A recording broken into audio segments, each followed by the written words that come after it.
Seems she has intercepted a transmission of unknown origin. She got us up to check it out. Out here? What kind of a transmission? SOS. I don't know. Human. Unknown. That transmission doesn't look like an SOS. Oh, God, it's moving right towards you. It looks like a warning. Danger. I can't lie to you about your choices. The emergency destruct system is now activated. But you have my sympathies. Welcome, everybody, to Midnight Cinema, your deep dive into cult classics, sci-fi, horror films, new and old. Warning, spoilers ahead. I am Art Hennessy in San Diego, California. And I am Ripley, last survivor of the Nostromo in Salem, Massachusetts. And I really have a stomachache for some reason. It's killing me. It's like, just push it, like, ooh. How was that for an opening? I'm Erik Rodenheiser in Salem, Massachusetts. Yeah. It sounds... What? No, you sound like something's wrong. Are you feeling all right? I'm fine. My friends tell me that last night, apparently, there was something on my face. I was drunk, to be honest. Ouch. But it's not there now. But man, kicking. Okay. All right. Well, Erik, this week we are talking, is such a coincidence, we are talking about Alien. The movie Alien came out in 1979. Directed by Ridley Scott, starring Sigourney Weaver, Tom Skerritt, John Hurt, Veronica Cartwright, Harry Dean Stanton, and Yaphet Kotto. Yeah. Do you remember this movie? Yes, of course. I love Alien. I'm telling you right now. The billboard. I probably told you and listeners about a billboard before, but heading towards the mall, North Shore Mall, where the movies were, there was always a billboard to your left over the bridge, and the billboard was almost your only way of seeing a preview of any movie. And I remember that alien egg, huge alien egg in space. No one can hear you scream. And as a younger person, I was just going, what is that? I want to see that. So yes, Alien, love Alien. My kid, my son Phoenix, has a alien addiction. It's really, he's seeking therapy now, but he's got like 15 aliens in his room. Even one's a bobblehead, like get the little face hugger. So did I answer your question? You did. I was fascinated with it too. That poster, it had an egg with the bottom cracking open. And I think, when I think back, that I actually read the movie novelization before I saw the movie. It's because I didn't see it in theaters. It was definitely for me. But my first viewing of Alien was late night. I was at my uncle and aunt's house, and they had HBO, and I was in the TV room sleeping because I was sleeping over at their house, and they had the TV, and they said, "Oh, you can watch TV and stuff." And they had gone to bed, and I put on HBO Alien, and I watched it in the dark in a strange house. And then I had to lie there terrified at night, like after watching Alien.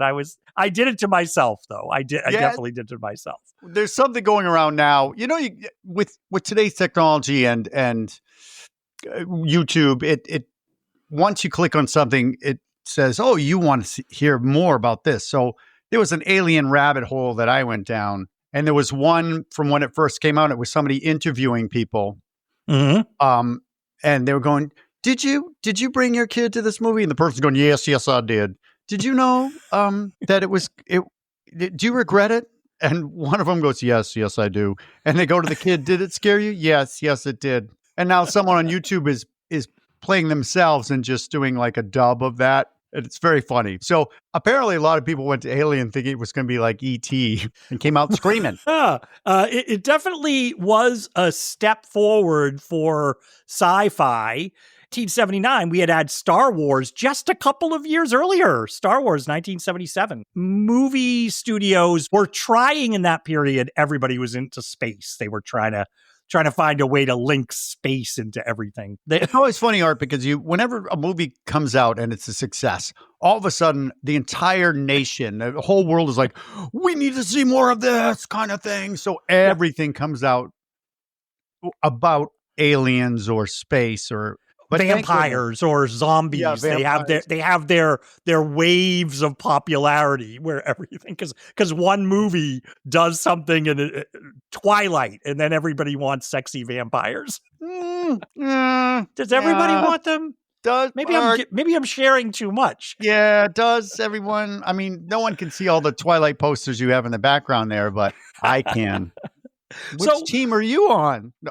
So what happened here is a writer, Dan O'Bannon, who worked with John Carpenter on John Carpenter's first feature film, Dark Star. If nobody out there has seen it, it's a very weird, funky, very independent film that takes place in space. And it's good. If you like midnight cinema and the type of movies Eric and I, you should check out Dark Star. The writer, Dan O'Bannon, he got that idea of aliens in his head.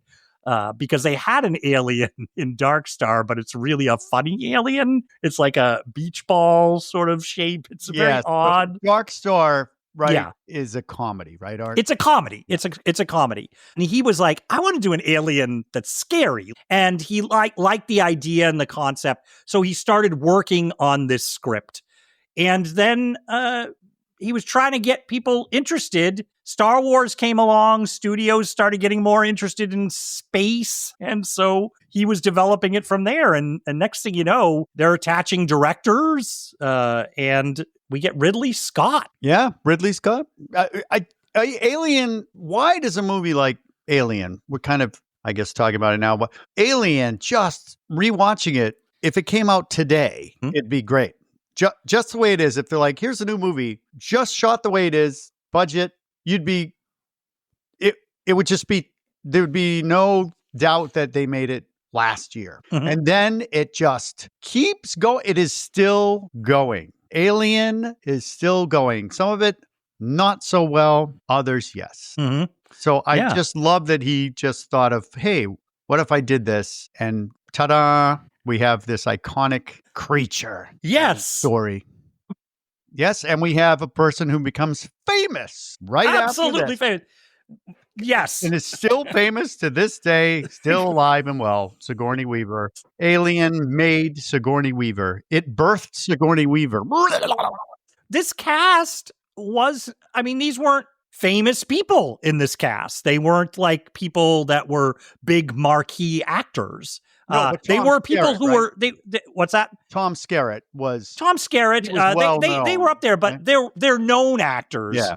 But they wouldn't be people that, are opening movies or anything like that, which I think was the purpose. But yeah, so the idea was monster movie in space. That was the concept. And they got Ridley Scott. Ridley Scott did do one movie before this, like John McTiernan with Predator, where John McTiernan had done one smaller movie before he did Predator. And then he became a huge director, and Predator had all these sequels. Ridley Scott did a small movie, which is very good, called The Duelists. And it's with Harvey Keitel. And it's about... You've seen it, Eric? Yes. Oh, you don't like it? Okay. I'll have to watch it again with my adult brain. Okay. Because I remember parts of it right now. It just popped in my head, Art. But I will rewatch The Duelist because I imagine it's much better than I remember.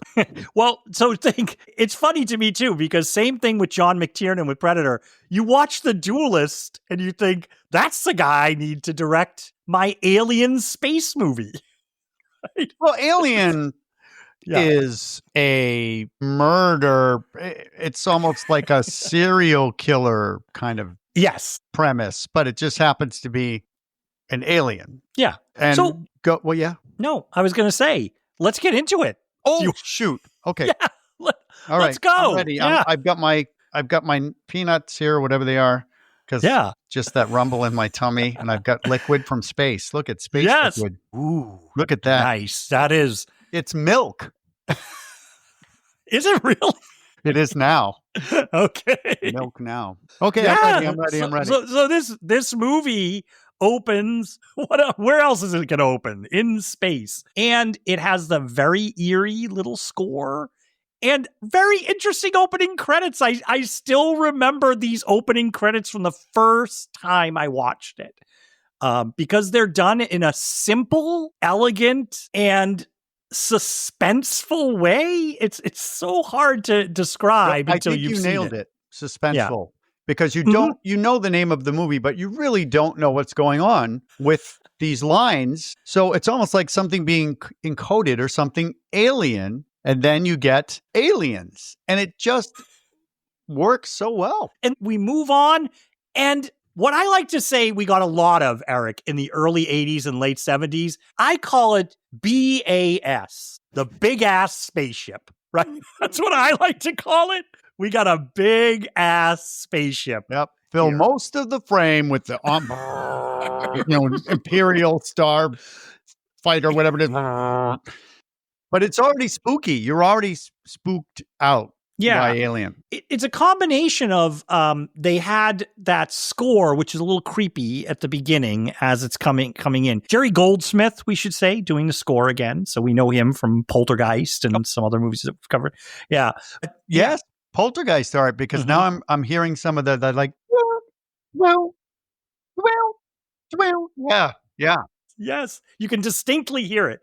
But also this movie will alternate with just no score, just silence of the spaceship humming or the like you said, just moving over you, that spaceship. So it does a good job, I think, of balancing when it uses a score, when it doesn't use the score.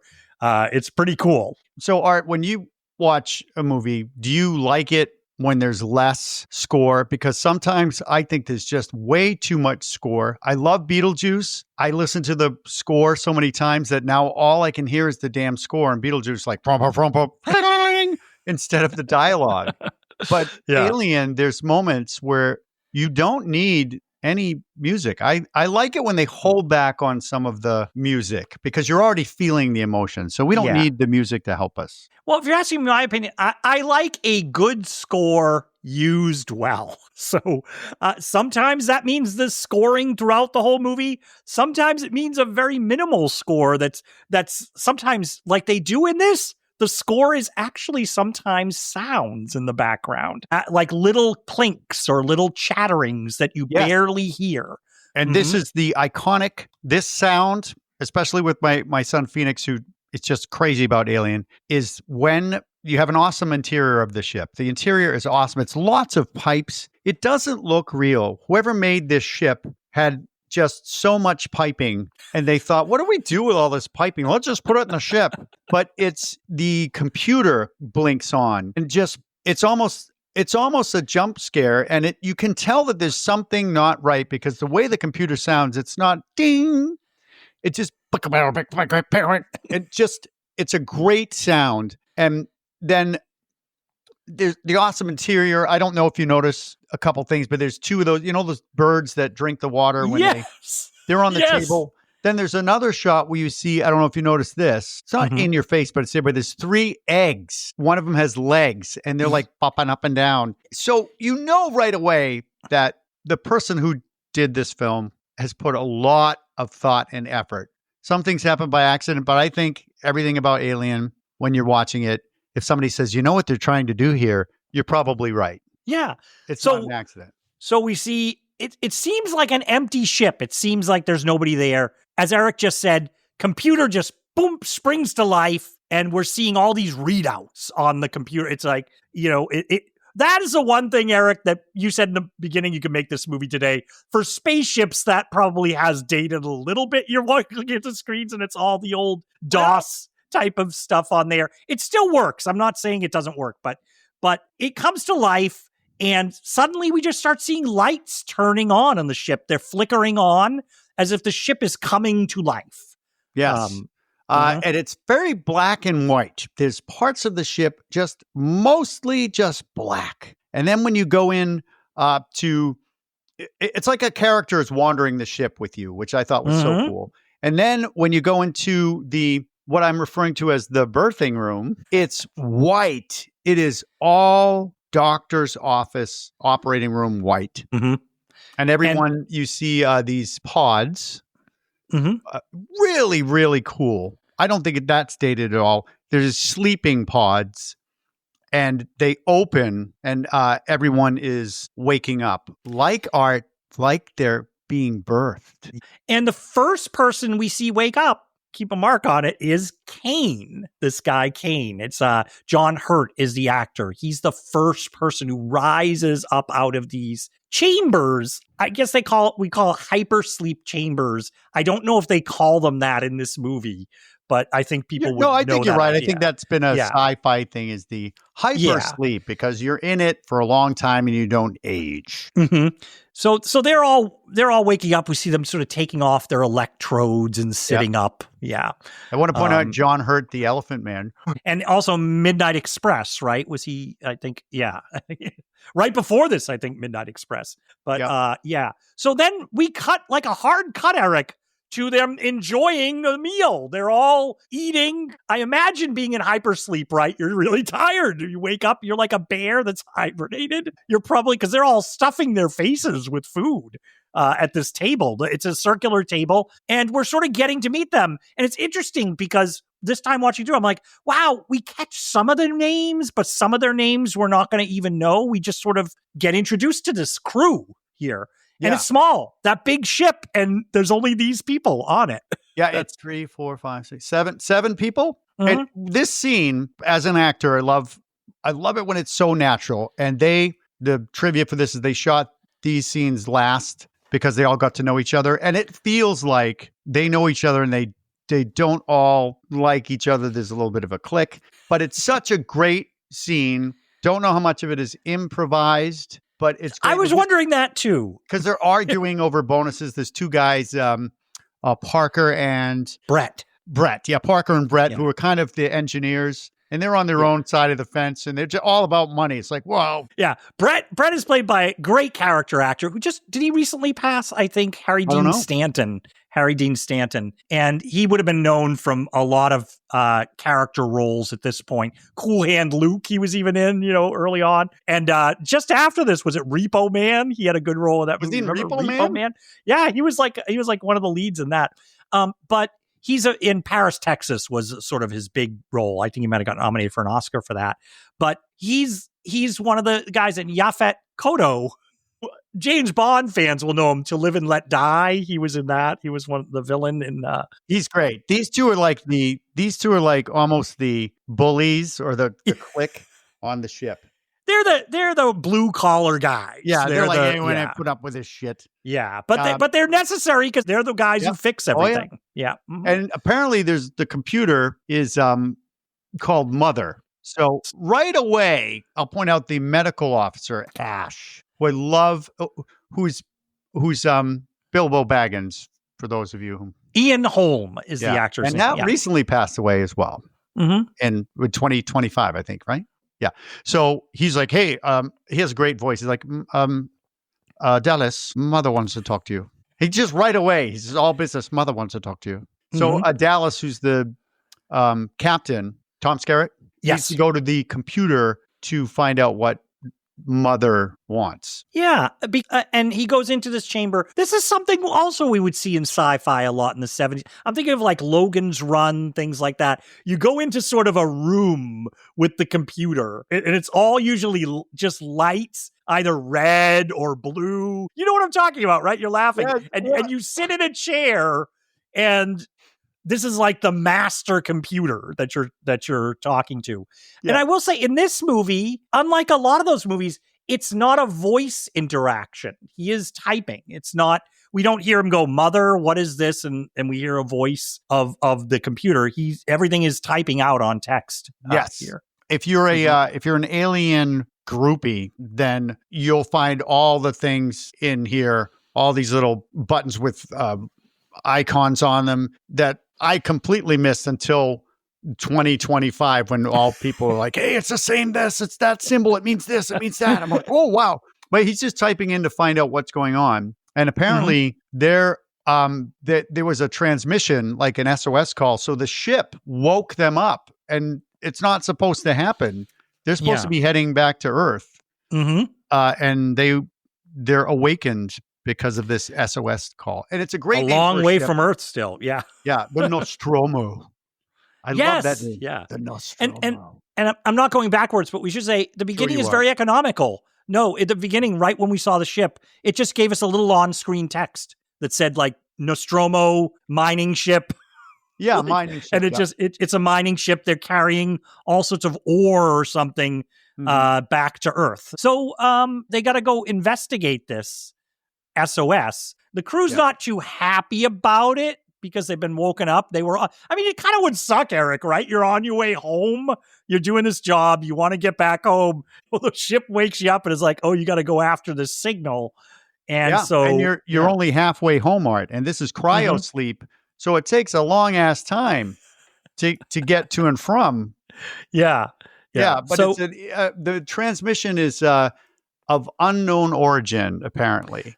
And I think Ash tells him, the science officer says that they have to check it out because according to the contract, they have to, or they forfeit their shares. Yes. Yeah. Right.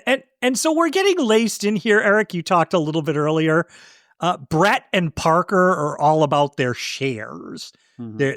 Everybody gets shares on this. It reminded me, Eric and I have both done our time in Salem, Massachusetts, which is a big historical port town. So we know all about how ships used to work back in the day. And this idea of people on board the ship would get shares or portions or fractions of shares of the haul that you would get from the shipping lane. I'm like, they're all arguing about their shares and who should get a bigger share. Yeah, it's very big, Art, on pirate ships. So the captain gets a big share, but the crew get their fair share.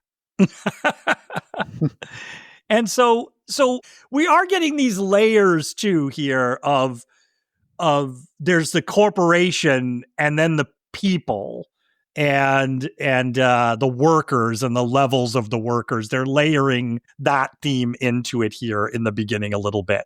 Yeah, I don't know if we ever hear the name of the corporation, but for Alien fans out there, it's Weyland-Yutani. Yeah, Weyland-Yutani. Great name. And we should say there's an officer on here. I'm not sure that the movie ever mentions her actual position on the ship, but it's played by Sigourney Weaver. It's Ripley is her name. And I know the screenplay lists her as Warrant Officer Ripley. And so I think in future movies, people will call her Lieutenant Ripley, which is a warrant officer rank. But she already in the beginning is a little, her and Ash, the science officer, just even slightly in these first scenes, you can see she's questioning these things that he's saying a little bit, right? We're getting a little bit of layer in there. Quirky. He's one of those people you just can't identify with. So he's a little quirky. And he's sort of pushing them. It's like, hey, you guys, remember, we got to go. You have to do it. So they do have to do it. So they're going to head down towards this planet. Yes. LV-426, I think it's called, right? LV-426. Yes. Great names for planets. So the way this works is they actually detach from the big, huge, it's like a tractor trailer. They're gonna detach their little tractor off the massive trailer of this ore that's in space and go down to this planet. And this is all just, there's almost no dialogue. It's just wordless. They're going to descend to this planet. It's stormy. It's a descent. How are they going to get down? The ship is really shaking. Things are busting as they're trying to land. And I was pretty gripped by it watching it, Eric, the scene, even though I've seen the movie before. Yes, I agree, because you don't know what's going on. You can't quite see the planet. So it's like going through a storm. You don't know if you can land. And they end up landing, and you don't see ships land a lot in Star Wars. You never see the ships land. This is they usually show them. They usually show them flying across the horizon, and the next thing you know, they're on the ground. Yeah, Queen Amidala's coming out like nothing's wrong. This ship is taking some shit. Yeah. And they're getting this transmission, and it's the same transmission every 12 seconds. Mm-hmm. We don't really hear it, right, Art? It's not like people talking, because I think one of them says human. So we know apparently that there might be something else other than humans out there, because I thought it was interesting that one of them goes, "Is it human?" Yeah, that's Ripley is asking that, but it's the idea is it's specifically the same thing every 12 seconds. So they're interpreting that internationally, on Earth, that would be probably an SOS based signal. So that's what they're going off of. But they got to land, and it's a rocky landing, and the ship takes a lot of damage, actually. And the movie already starts to make you feel in this moment, Eric, what it's making you feel. We've been alone up in space with them. This is dangerous. This is not. They could have. What if the ship got damaged and they couldn't take back off again? They'd be stuck on this planet. Like that. It really, and it's dark and stormy on the planet. You can barely see anything. So moody. It's so moody. Kane, our guy Kane, really wants to go out and check it out. He's like, let's go find out. He goes, how do you think we can walk it? I thought that was funny. Like, you're on a hike. Hey, we just landed on this crazy. Did he say 20? How long did he say? When they said walkable? The distance. They said the distance. I didn't think it was walkable, but he said it's walkable.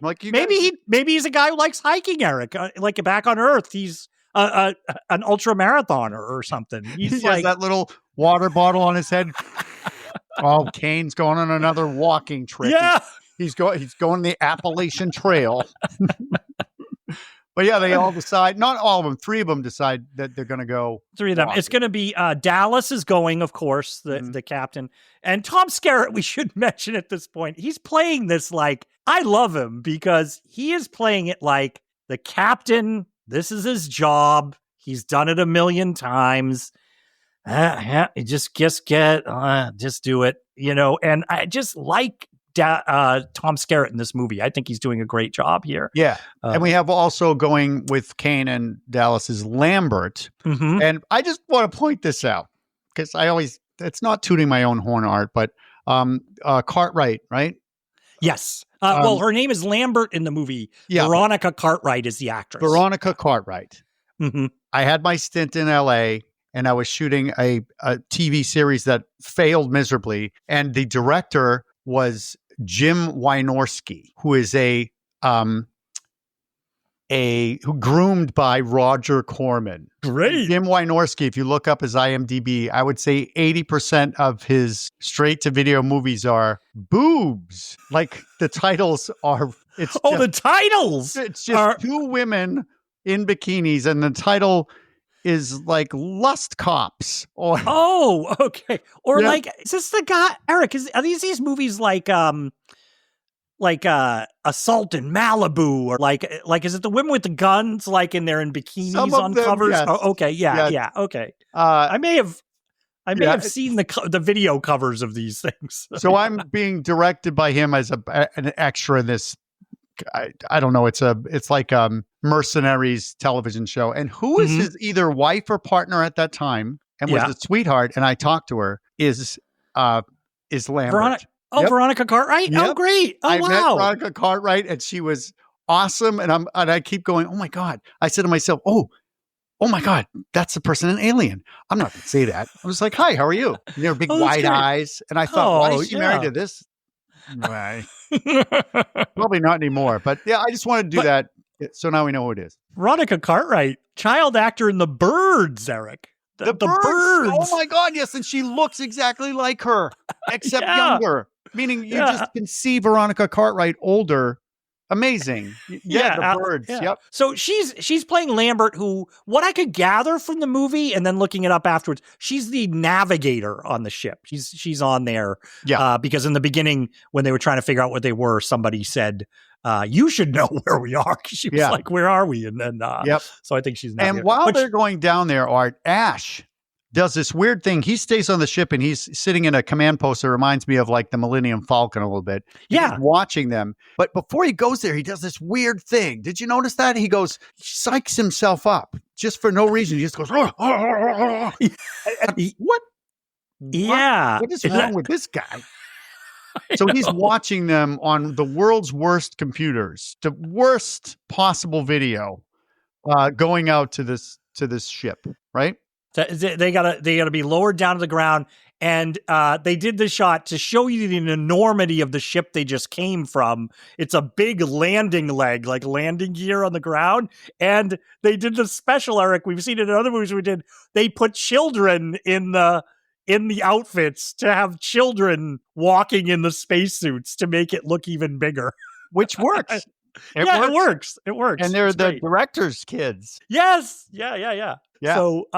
So yeah, they're gonna go explore the ship. They're gonna go hike out to it, and this is where I really started to, Eric, watching this movie. Like, what the heck? They're walking across this planet that's dark and windy and shit flying all over the place, and the only light is just the light they have above their above their helmets.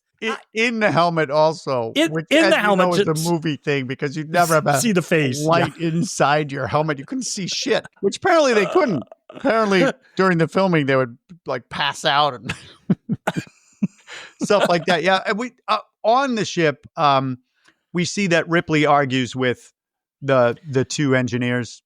Yeah. Well, they're set. Their job is to fix the shit that broke. And there's a funny little exchange there, Eric. You probably noticed where they're down in the hold. So Brett and Parker are down in the hold, our guys, and they're giving a sit rep, like a situation rep report up to them. And they're going, you guys got to fix that thing. How long is it going to take? And Harry Dean Stanton, Brett says, that'll take about 17 hours. And Yaphet Kotto goes, it'll take about 25 hours into the microphone. I just thought that it was so subtle that I thought it was just great. Yeah, you can tell they're buddies, and they just don't. They want to stick it to the man as much as they can. Yeah, I thought that was really good. And then also, what I thought was funny is they're kind of smartasses because they're talking with Ripley, and she's like, "Oh yeah, it's all about your goddamn percentage." And there's this gas going on, like steam coming out all the time, and like what? And then she leaves, and he pulls the lever and shuts it off. I thought that was just so good. And trivia here, Yaphet Kotto pushed to make them more antagonistic to Ripley in that scene. He said, I guess that was his contribution. He said, let's make us really giving her a hard time when she comes down for that. That's what I read. Yeah. So that was great. And also we should say while the group, our three are out going towards the ship, Ripley also goes to Ash and she's asking him about that transmission. And he's like, nope, I haven't figured it out. And she says, can I take a stab at it? Can I take and he's a little hesitant. And then you see him go, yeah, okay. Yeah, sure.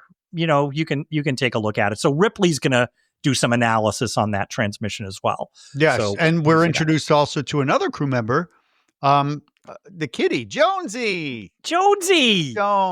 The cat. So Jonesy must have been in hypersleep, I guess, too. Oh my God. Right? Oh, Art. Can you imagine if they forgot? Oh, God.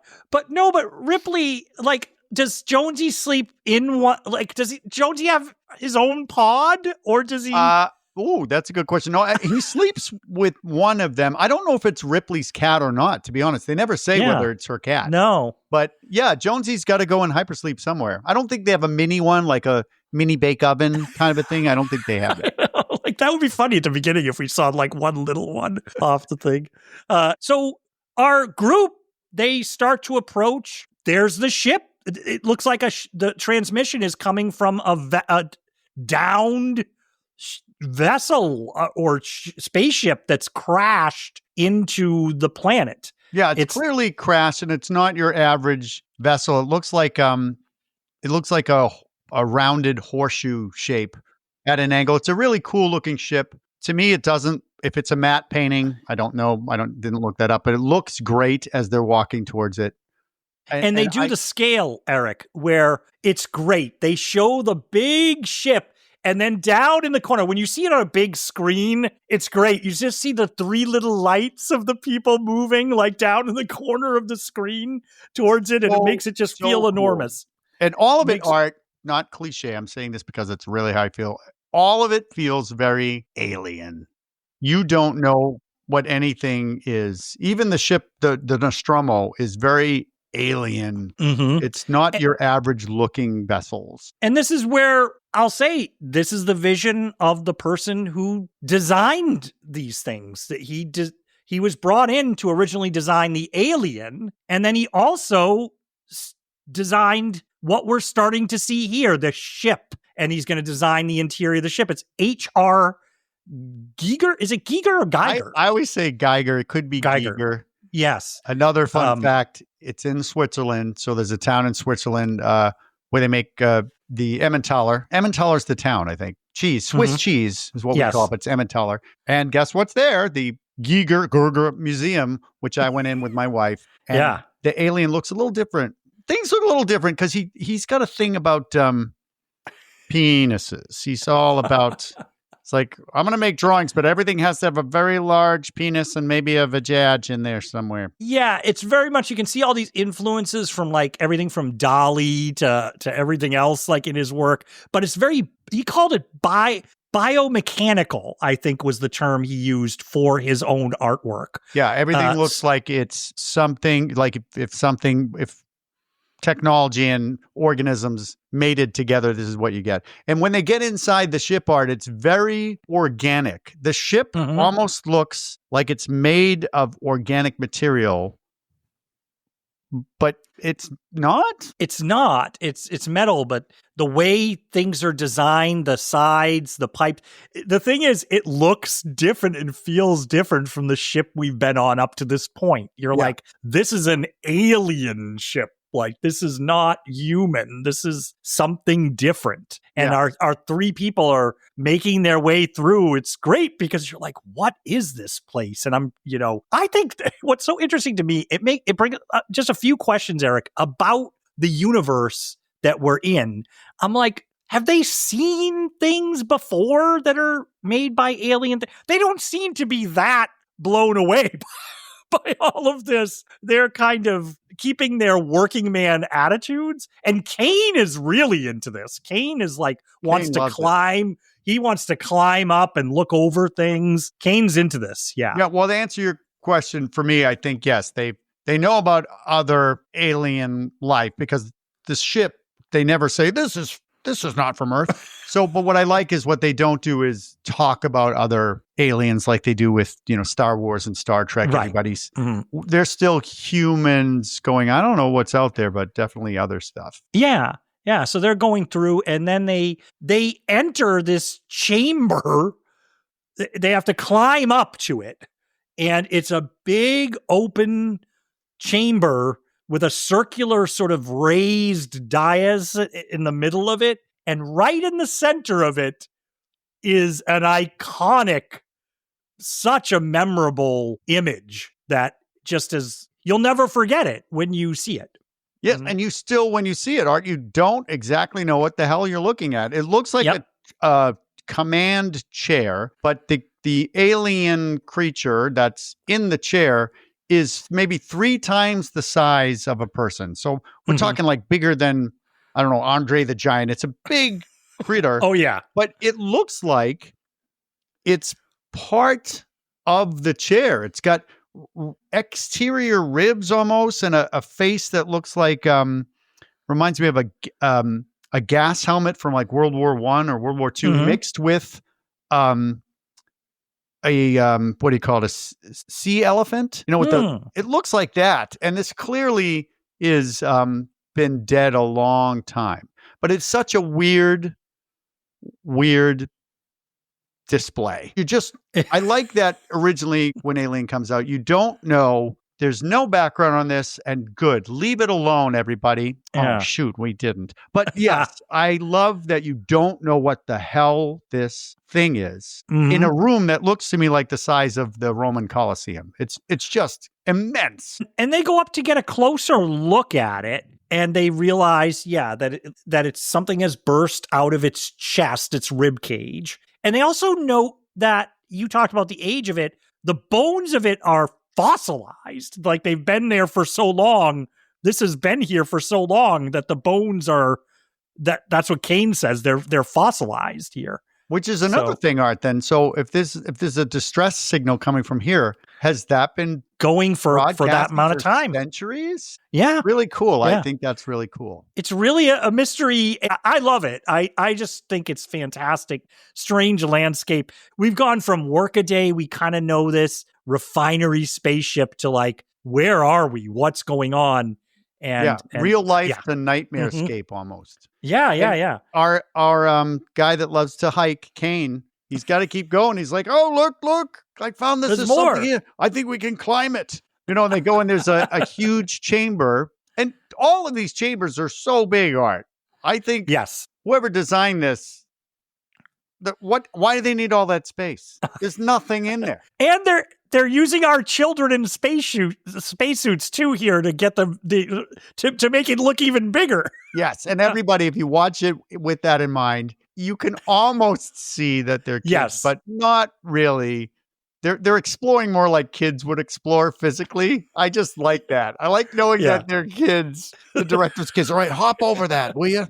Yeah, they must have had fun doing that. Yeah, or it might have been hot as hell. Who knows what that studio was like? They did say that the suits were just horrific, and they were getting like some kind of poisoning from the breathing the carbon dioxide of their own. Like they couldn't breathe. Like yeah. Well, put your kids in it. I will, mister. And we should just do a quick meanwhile. Back on the ship, Ripley is saying that she looked at the transmission and she's thinking it looks like it could possibly be a warning, not a SOS. Yep. And Ash is like, Yeah. Huh. He doesn't seem to be concerned. No. And Ripley thinks that we should pull the group back. Yep. It's like, well, no, maybe it would take too much time. I mean, they're already there. It's like that person on vacation. Well, we're already here. Yeah. But it's raining. Well, we're here. So Kane finds that chamber, and what I love is the trivia on this is there's a mist covering what looks like large eggs. And for people reminded me of one of the attractions you run in Salem. Exactly. My kids made me put this effect into the Lost Museum Haunted Adventure. You get lasers, and then you use fog, and it makes it look like this swirling mist that apparently they borrowed from. They were shooting a rock video or something next door, and they were trying to come up with something, and they said, "Hey, can we use those lasers?" I forget which group it was that was doing a concert, but so the eggs, if you haven't seen Alien, then whatever, but they're large. I would say maybe 2 feet, 2 to 3 feet, 2 feet, and they have what looks like a flower. They look reptilian, but with a flower opening that's closed. They're really, really, really cool. Very alien. Yes. And Kane is just fascinated. He's examining it. He's looking down, and he looks near the base of it. And in the base of this egg thing, and we should say there's lots of these. They're lined up. It's like a colony of these eggs all down the way. And he looks at the bottom of it, and you can kind of see through the egg, and he sees movement. It's something in there. Organic life, he says. There's clearly organic life in here. Yeah, and he's confused because he's like, this all looks so old, but there's something alive in the bottom. They had to be there, right? This is centuries old. Yeah. And the thing that's cool about the egg itself is that it looks wicked solid, but yet when he goes up to it, the translucent. So just such a weird, awesome design. Was not the egg on the poster. No, they had done that poster and it tested well, but way before they got to the final design of this. Yeah. And they went with the poster because the poster tested, like, people liked it. So I like it that they don't show you that. Yeah. And you probably noticed too, but when he's looking at the eggs, they have something, they're like moist. It's all moist in there. And these droplets are dripping upwards. Yes. So they're not, it's defying gravity. And I thought, that's really cool. But they don't talk about it. You just see it. Mm-hmm. So really cool stuff. You're like, what is this effing thing? Yeah. So when you see an alien egg like that, when you see, remember you're a hiker, Art, and you've got gear on, so you're good. You got a helmet. But what do you do when you see a giant alien egg with something moving around in it? What's your first go-to Is it run or is it find something to hide behind? What do you do? Right. Well, the top opens up, right? The top unfurls. We've seen this in some movies before, Eric. It kind of starts to makes you recall something. Like remember we said H.R. Geiger is very into body parts. Yeah, this one I'm seeing it more like what are those the flowers? My wife would probably know, but the flowers that bloom in the morning or at night. Oh yeah, morning glory type things or whatever. Yeah, but this is got. They do such a great job. It's like the inside of your body. It's got white veins, almost like when someone's getting open heart surgery. It looks really, really gross. And if you're referring to it as like part of the female anatomy, I'm afraid for you because I don't know what that. I'm like, I mean, there's definitely some in here, but I'm just going, oh my God, it's got that mucus. It's got it. Oh, looks more like when you get a colonoscopy and they're showing you that video. That's what that looks like. You're exactly right. But yeah, Kane is very, very curious man. But I mean, to be fair, I guess he doesn't know. Like, I think if Ripley was out there, she wouldn't. She'd be Ripley would be like, she'd stand back. Let's put police tape around this. Call in backup, right? What's on the gloves? She no way. She's not gonna. Yeah. Little foot pad shoes, whatever those are. Crime scene. Yeah. But Kane is just gonna peer right over the top of it and look down into it. And he sees something really interesting down there. Yep. Yeah. And this happens so quickly and you don't even know what it is, but there's a great sound effect. Did you have your headphones on? But just it goes, it's like this thing and something with a tail and goes right for his face. And then you don't see anything else. And remember, he's wearing a helmet and he just drops out of the camera shot and everybody's like, what just happened there? I'm scared. I am so scared and still don't know what's going on. Yeah. Just a boom. And then we're going to cut quickly. They're coming back, the group, and Lambert and Dallas are bringing Kane back to the ship. They're dragging him back. So they're coming up and they go to the airlock, so they can come into the ship. And this is where we have our big showdown. We're starting to see that Ripley is not liking this whole situation and also a little bit of a power struggle here. She's sensible and everybody else is emotional. And she's like, I'm sorry. You said there's something on his face. We got to quarantine him for, was it 24 hours? 24 hours. And they're like, he might be dead by then. She's like, no, I'm sorry. I'm not letting you in. And she's the captain while the captain's gone. Dallas is pissed. Yeah, but he's not the captain when he's not on board. So yeah, and she's following protocol. Yep. And then what's strange is Ash, who up to this point has been the person who's been talking about protocol. He was the one who brought up the contracts and the ship, and we need to do all this. Ash just pushes the button and lets them in. Yep. It's almost like a little kid when he does don't you push that button? He boing, jumps up and pushes it.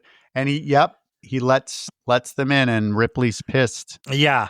She's very angry. Mm-hmm. And they bring him in and next thing we know, they're examining him. We get a great view of the Facehugger. Yes. They have to cut the helmet off because the Facehugger, it's obscured because it's melted sort of through the glass of his face shield and it's on his face. So they take some sort of a rotary saw and they split the helmet off his head. And we just get a great view of this Facehugger creature that looks real, Eric. It looks like it could be a real thing. It is an absolute real, not at all feeling fabricated. You're absolutely right. It looks like a real creature. And the director, just what's going on keeps going because you want them to take that helmet off so badly. And you're like, what could it possibly look like? And when you see it, you're like, there's no way I would have known that. But if you haven't seen Alien, this is known as a Facehugger. And here, Art, is where we're sort of getting our female parts, the vajaj kind of feeling. It looks like to me, it looks like a horseshoe crab without the helmet Shell. or whatever you call it. Yeah, the shell. And then it's got a tail that's wrapped around his neck. And then they look like fingers. And in future movies, when you get close up, it actually has little fingernails. And it's on his face. And it's got these, what I think are lungs or air sacs on the side of it. And then when you go towards it, it tightens its tail around the neck. Really super scary creature. Oh my gosh, the face hugger. Sort of like an animal that's like, it knows you're going to try to take it off, so it's like going to grip even tighter. Yeah. And super alien. You've never seen anything like that before in a movie.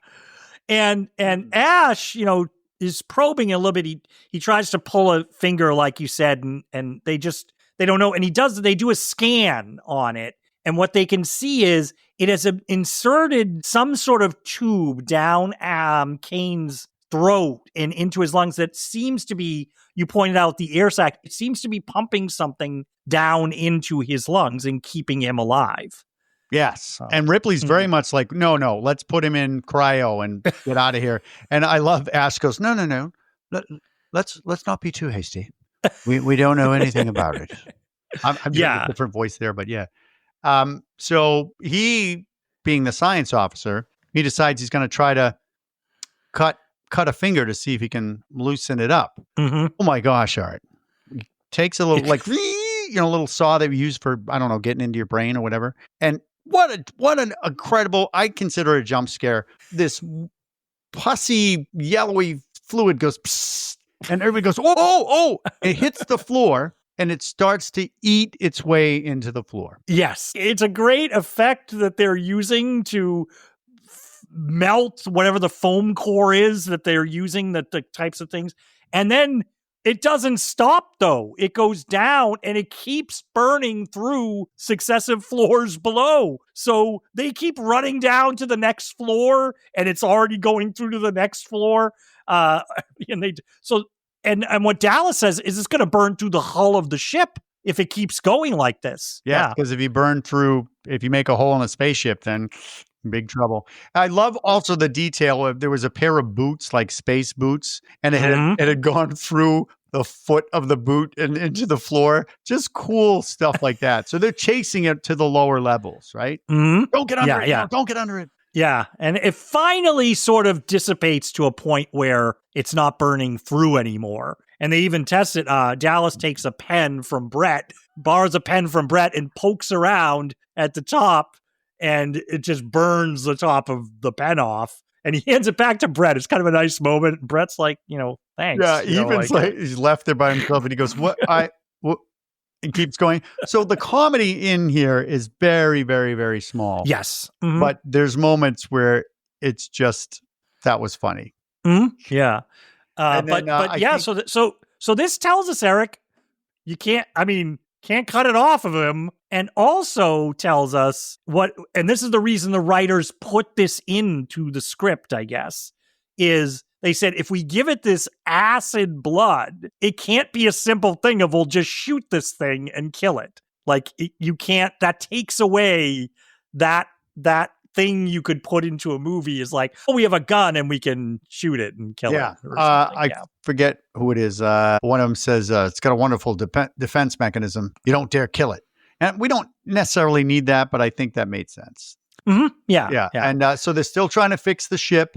Just such a spooky atmosphere all through the direction of Alien, like continually spooky. So we got people trying to fix the ship, and then we got Ash in his science-y room looking at the world's worst monitors. And you see on the monitor, it looks like he's looking at the body of Kane, and something's inside a little bit. Maybe moving around. I remember the novelization, Eric. I distinctly remember this. You're good to catch that because in the novelization, they definitely outline that there's something inside that you like. They highlight that you can see through the scan something inside, like, but it's small. It's like a little small speck or something. Yeah. I just remember that from the novelization. If you're not watching it like with your face glued to the screen like I am, all you know is he's looking at something that he doesn't want somebody else to look at, because when Ripley comes in, he shuts it off and he does another fun little pose, like he's like,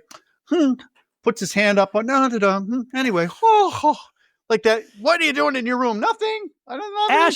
Ash is a very odd man. Yeah. And Ripley goes to look, he has a little microscope device, and she goes to look at that, and he kind of moves it away from her. He kind of shuts that off too. But they're having, we should say, continuing this little thing we have between them, they're having a little discussion about how he let them in. And he's saying to her, what would you have done? What would you have, like, should we have just let him die? And she's like, yeah, you broke quarantine. It's a pretty big risk for a science officer. Like, why would you do that? So here's where you think Ripley thinks something's amiss. Like, and then this guy loves milk. Art. He's always drinking a glass of milk. So he picks up a glass of milk, which apparently lasts a long time when you're up in space for years. That milk doesn't curdle, dude. Well, maybe it's powdered milk that then they space Parmalat. I don't know if you ever read Parmalat, but it's space milk, Art. Yeah. So at this point, I think there's a scene in here where Dallas goes to get some more information. There's no more information. Mother's not giving them any information. Does not compute. Can't compute. Yeah. Yeah. Mm-hmm. Yeah. He doesn't. Yeah. Computer's like, nope. Sorry. But he's interrupted by Ash, who says, hey, you should have a look at Kane. Something's happened. This is where, Art, in a movie, you're like, come quick. I think you should see this. Because for the movie watcher, you're going, ooh, what is it? But I think in real life, you might be telling the person, like, what's happening before they get there. Yeah. You know what I mean? I thought Dallas should have been more annoyed, because that's annoying when people do that. Just come look. Can't you just tell me, like, you're upstairs or something, and somebody's like, okay, can you look at that? What is it? No, it's better if you just come. It's like, tell me what I felt like they should have. Yeah. I mean, we can't extend the movie, but I felt like, imagine that. Dallas is like, will you just tell me? Will you just tell me what's going on over there? Like, look, I made a really good glass of milk. I put chocolate in it. That's it. That's what you want to tell me. But no, it's not the chocolate milk. It's the thing. The facehugger is off of Kane's face, and he's not dead. He's not moving, but he's not dead, and they can't find it. Yeah, so they go in. Dallas, Ripley, and Ash go in, and they're looking around the room to see where it could possibly be, and they have these interesting devices. Eric, did you like? It's a little thing, almost like a pointer. You'd use an old school pointer, not a laser pointer, but you pull it out, and it has a little light on the end of it, and I guess it stuns. Is the idea it stuns things or shocks things or something? Maybe. I don't. Maybe but they're probing the corners of the room. Yeah. With this thing, but it's more great stuff, because I just like that this movie just throws those little things in. Eric, they use this, and you just accept it. You're like, this is part of their. You don't have to know what it is either. They don't say, I'm going to use the trifrogulator. Correct. Yeah. Right. But the tension is there still, because they almost want to, they don't know what it is. So they're trying to find, it's like you're trying to find a rat or a giant spider. Yes. Or a bat is somewhere in the room. So they're looking, and Ripley goes over to Kane to see what's going on. And then this thing dangles behind her real quick and drops on her. But she's freaked out. She does a good job, Sigourney Weaver. She's really freaked out. And Ash goes up to it, pokes it with that thing, and it does go, but he says it's just a reflex. It's dead. He it's the facehugger dead, and it's upside down, and you can see the underbelly of it, and you get a closer view next, but just really, really cool. Like a spider that died and is curled up. Yeah. Really, really great. And I imagine from things I read, they're using entrails and things like that to put it all together in layers under there. Yes, they use it looks oysters. Oysters. That was what I was trying to remember. Yeah, but it looks so good. One of the lines I like is like, "This thing bled acid. Who knows what it's going to do when it's dead?" And he goes, "It's not a zombie." Yeah, because he's sort of probing it, lifting up things and looking in there. Ugh. And Ripley is like, "Okay, good. Let's shoot it out of the fucking airlock. Yep. Like, Get rid of this now that thing. it's dead, get it the hell out of here." No, Dallas overrules her because Dallas is kind of just siding with Ash because he's the science officer, and I guess the science officer, I'm trying to figure out the movie when I'm watching, Eric. I guess the science officer is directly attached to the company that they're working for on this vessel. So the science officer does have some type of influence over what happens. Yes, and here. two things. This is science-y, so I guess Dallas would be like, "I don't know what the hell you deal with it." But also, Ripley takes Dallas aside and says, "Hey, what do you know about this guy, Ash?" And he's like, "Actually, I don't. We had a science officer for a long time, and then just before we were ready to go, they gave us Ash." And she's like, "Huh." 2 days before we took off, he says. Yeah. And Dallas is just like, "I just want to get off this planet. I want to get out of here." Yeah.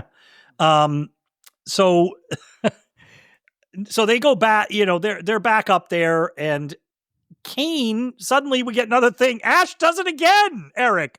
Annoying Ash goes, "You should come and see," right? He does it again. Poor Dallas must be like, "Oh my God."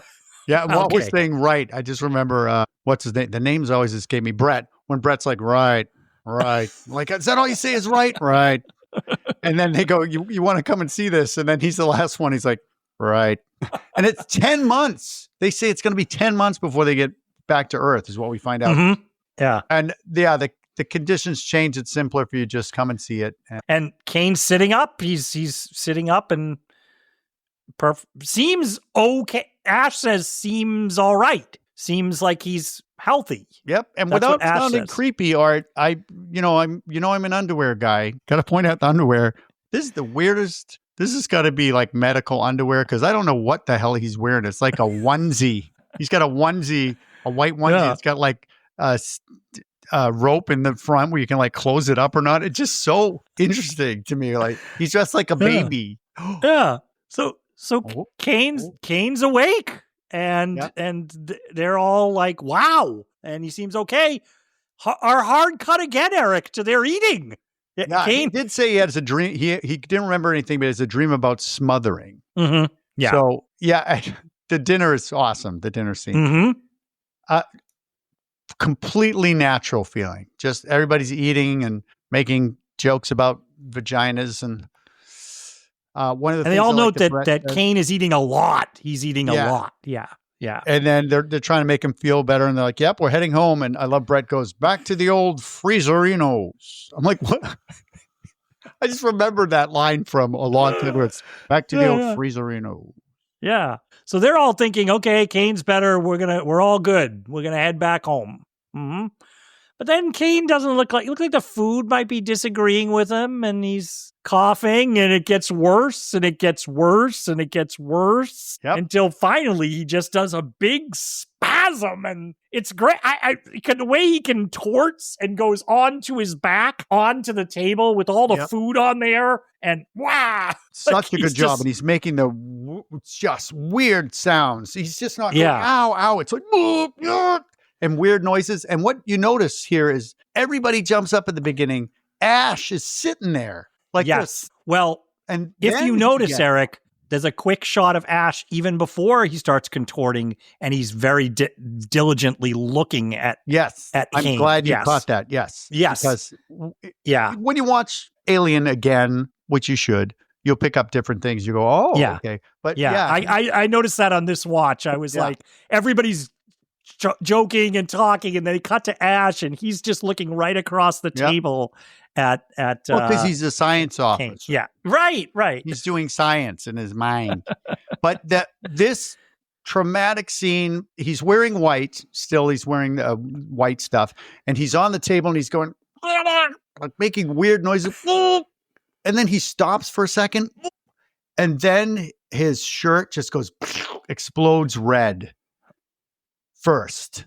Just crazy. And then next, blood spurts out of his chest, hits everybody in the face, especially Cartwright. She's like, there's blood everywhere. And trivia, for those who don't know, that was something they didn't tell the cast that was going to happen. At least that's the legend of that I've seen confirmed by some cast members. So yeah, they said they didn't know. True. They knew that something's supposed to come out, but they didn't know the amount of blood. So the amount of blood was like, what? And I don't think it was intended to hit that much to hit Veronica Cartwright. So good for her for just really rolling with it. She was screaming and she does a great job. Oh! Yeah. And out of the stomach comes this critter. Out of his chest, not the stomach. It bursts. The chest bursts. Sort of like the solar plexus area. Yeah. Yeah. So and it's called it. Subsequently, it was called a chest burster. Yes. So we have 3 iterations. I said itinerary. 3 forms. First, we got an egg, right? Mm-hmm. Then we have a face hugger, and now we have a chest burster. It's kind of like I don't know, kind of like not a worm, but worm-like. So it's got these little arms that are still attached to its body, like, and it's the top of it ends in it's very shiny up at the top, but it's got a set of freaking teeth. Like they look metallic. They even on this little thing, it's that H.R. Geiger, we said biomechanical, but it's like they are shiny, almost metal teeth, it looks like. But no eyes to speak of. And it's got, when it goes, you can see it's got like the, what do you call that? On the side of your jaw there, the little tendons. It's really creepy. And one of the guys is going to kill it with one of those, with a knife. It's Parker. He picks up, but Ash is the one who stops Parker from killing it. And this is, like you said, the movie holds up, but it does make me laugh a little bit when the chest burster, this little creature, looks around at everybody. Like it kind of goes like, like it's like, like looking at everybody around it because it doesn't have any eyes. It's weird, but you're like, what is it?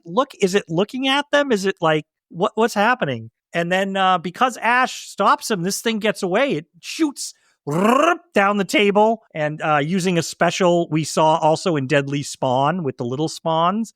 They have a groove down the table and they pull it on a string. So it kind of shoots down the table and it looks like it has movement. Yeah. And I think it works here. It's an older movie, so they might do it differently, and they have done it differently. Mm-hmm. But I liked it, and I thought that this critter is looking around like, where am I? What's going on? Like, coming out of a daze. But then its intelligence helps it like a deer, almost like a baby deer, like, whoa, and then takes off. So I liked it. Yeah. It's good.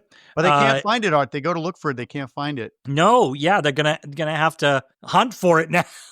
it's out, and they need to catch it. They come up with a plan. They have this plan because they can't shoot it. We've said they can't just shoot the thing. So they're gonna find it, and they have a net. They have Parker has a net, and the idea is it's this small thing. They've seen it, so they know it's small. So they catch it in the net and throw it in the airlock and shoot it out of the airlock. That's their plan for it. And is Brett? Mm-hmm. It's Brett, right? Brett shows them a weapon he kind of made. It's almost like a little cattle prod. Yeah. And then there's also a little tracking device, which looks like a bee smoker. Ash made it, and it senses molecular disturbances in the air. It senses micro changes in air density. Ripley says, micro changes in air density. Okay.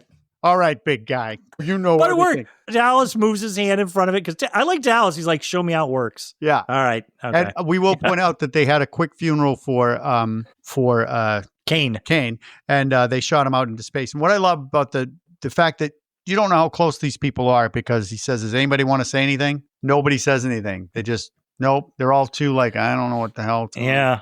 But yeah, Yeah, the so plan, Yeah. we have, who is it? We have Ripley and Brett and Parker. Parker. They're They're gonna- going to look for it. And Yeah. they boop, boop, boop, boop. It's in a locker, apparently. Right? Mhm. They zone it down, and Ripley says it's in that locker, and they come up to the locker, and they're getting ready to open it. Parker's got the net ready to catch it. Yep. And they open it up. Well, because if you haven't done this before, if you haven't tried to catch something like a squirrel, or it is exactly what you do. You just don't know what the hell you're doing, but you're going to try. Yeah. Opens up and it's Jonesy. Jonesy's in there. Yeah. And Jonesy jumps out and runs off. And they all, what I like is they all kind of laugh. Even Ripley is a little bit kind of laughing about it in the moment. Yeah, which you would do for real. You think Yeah. it's a monster and ends up being the cat. But then they realize they're like, our plan isn't going to work with these motion detectors if Jonesy is running all around the ship. So they say to Brett, which I don't understand. They're like, I wouldn't want to be Brett. They're like, go find Jonesy. Like, so Brett's the one who's got to go by himself. Yep, horror to catch movie. Jonesy? You got to split up, Art. Yeah, you got to split up. You got to. He doesn't want to do it, but he does. And he's searching their ship. Their ship also you don't know what these rooms are when he's going in them. You think it's a coolant room or what? I don't know where he is, but he's still being a little funny. He's like, Jonesy, here, kitty, kitty, kitty, kitty. You know, he starts going, but the set is amazing. So look at the set when you're watching Alien. And he looks down, and on a grate at his feet, as he's looking for Jonesy, he finds it's like when a snake sloughs off its skin. It's like it's that, but sort of scaly. Like it looks like the shedding of skin molting, I think they call it, for the snake on the ground. He picks it up and he kind of looks at it, and he's like, "Oh," drops it on the ground. Yeah, leaving you with your apprehension and your tension, anxiety. Like, oh no, that's something happened. What happened? And then another amazing set. We goes in. Some people talk about what is this? I don't care. There's just water dripping from the ceiling. Maybe it's a generator and chains, like a horror movie, like somebody's putting bodies up on the chains. They're just chains hanging down from the ceiling. Great, ominous set. Yeah, because we're watching going, where is that thing? Yeah. What is that? And He's there's looking so for the much cat, confusion. but yeah. And we Confusion also of the know, set. yeah. And he's like letting himself cool off in the water. And this is like you said, they have score coming in and out, but here it's like the water dripping and you hear the water on his hat. It's like, It is and the really- chains going ching, ching, ching, ching. Yeah, Really good. And if you listen Yeah. closely, you also hear what you think might be the cat, because we had a jump scare with Jonesy again, but you hear like that, like some noise. Mm-hmm. And finally he sees Jonesy, who's in a corner somewhere. He's like, oh, there you are, Jonesy. But behind him, this just like what happened to Ripley. It looks like a tail, some black tail comes down behind him, and then something comes behind him, and the cat's going like this. Yeah. And so Brett is going to get it here from the Predator, but now we've From the seen the Predator Did you from just say the Predator? from the alien. That's But now our alien is in its another form. We've seen now it's a completely different form. Yeah. It's a full-grown creature now, and what I like is it rises up so you can see how tall it is, and Brett's looking up, so it's got to be, I don't know, 8 feet tallish, and you're still not quite sure what you're looking at because you're seeing what looks like a head, but it looks like, I guess, if you peeled a banana, but then you made it, you glossed over it with plastic. It's a long head like that, just really weird. And it's got a huge set of teeth. It's got what looks like maybe horns coming from its back, a tail with like little spiky ridges in it, and hands that are like, it has 2 fingers close together, just claws. Really, really interesting critter, all black. And probably what we talked about before, you think this looks like it's bio and mechanical together. Mm-hmm. Just a creepy ass critter, but you don't get a full glimpse of it. No, they definitely are trying to. I think they're very precise about the editing and what you see and what you don't, and cutting to things so that we're never quite sure. You never get like a good look at it. Like I was thinking, Eric, watching it through this time, I think you and I, from seeing sequels and just years of this, we're familiar with what this creature looks like whole. But then first time seeing it, you wouldn't know precisely what you're looking at. Yeah. No. Here. And I think there's a close up here too of its teeth, and it has these lips that pull back. And this thing is a drooler, man. It's not like regular drool. It's watery drool. It's just drooling all the time. It drools down those metal, silverish teeth. Yeah. It's not even like bright silver or chrome. They're an interesting, I want to say bluish grayish color. They're an interesting color too for the teeth.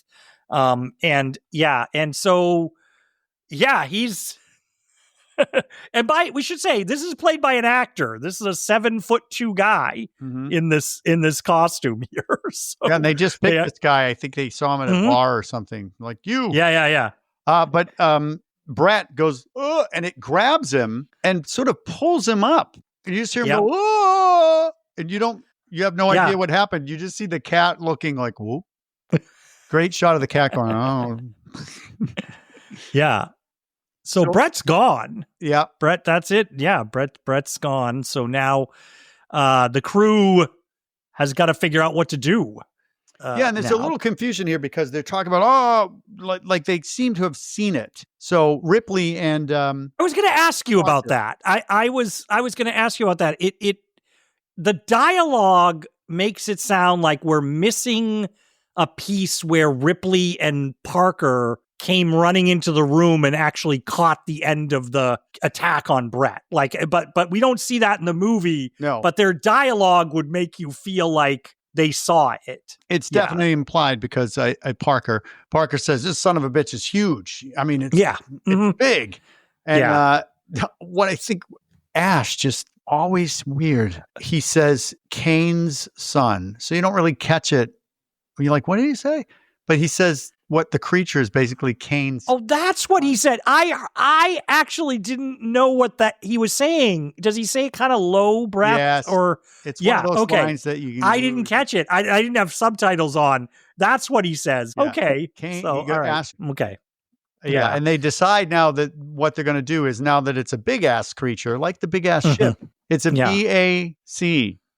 Yeah, the net's not going to work. The net's probably not going to. So they figured that they've got these little flamethrowers. I don't know what they use them for, but they got flamethrowers, and they're going to use fire to drive it into the airlock and then blow it out into space. But they have to find it first because apparently it's using the air ducts. So Dallas is like, I'll go flush it out, and then we'll force it into the air. I think this is a bad plan, man, but that's what they come up with. Yeah, and Dallas just seems so resigned. It's almost like Dallas thinks he's dead already.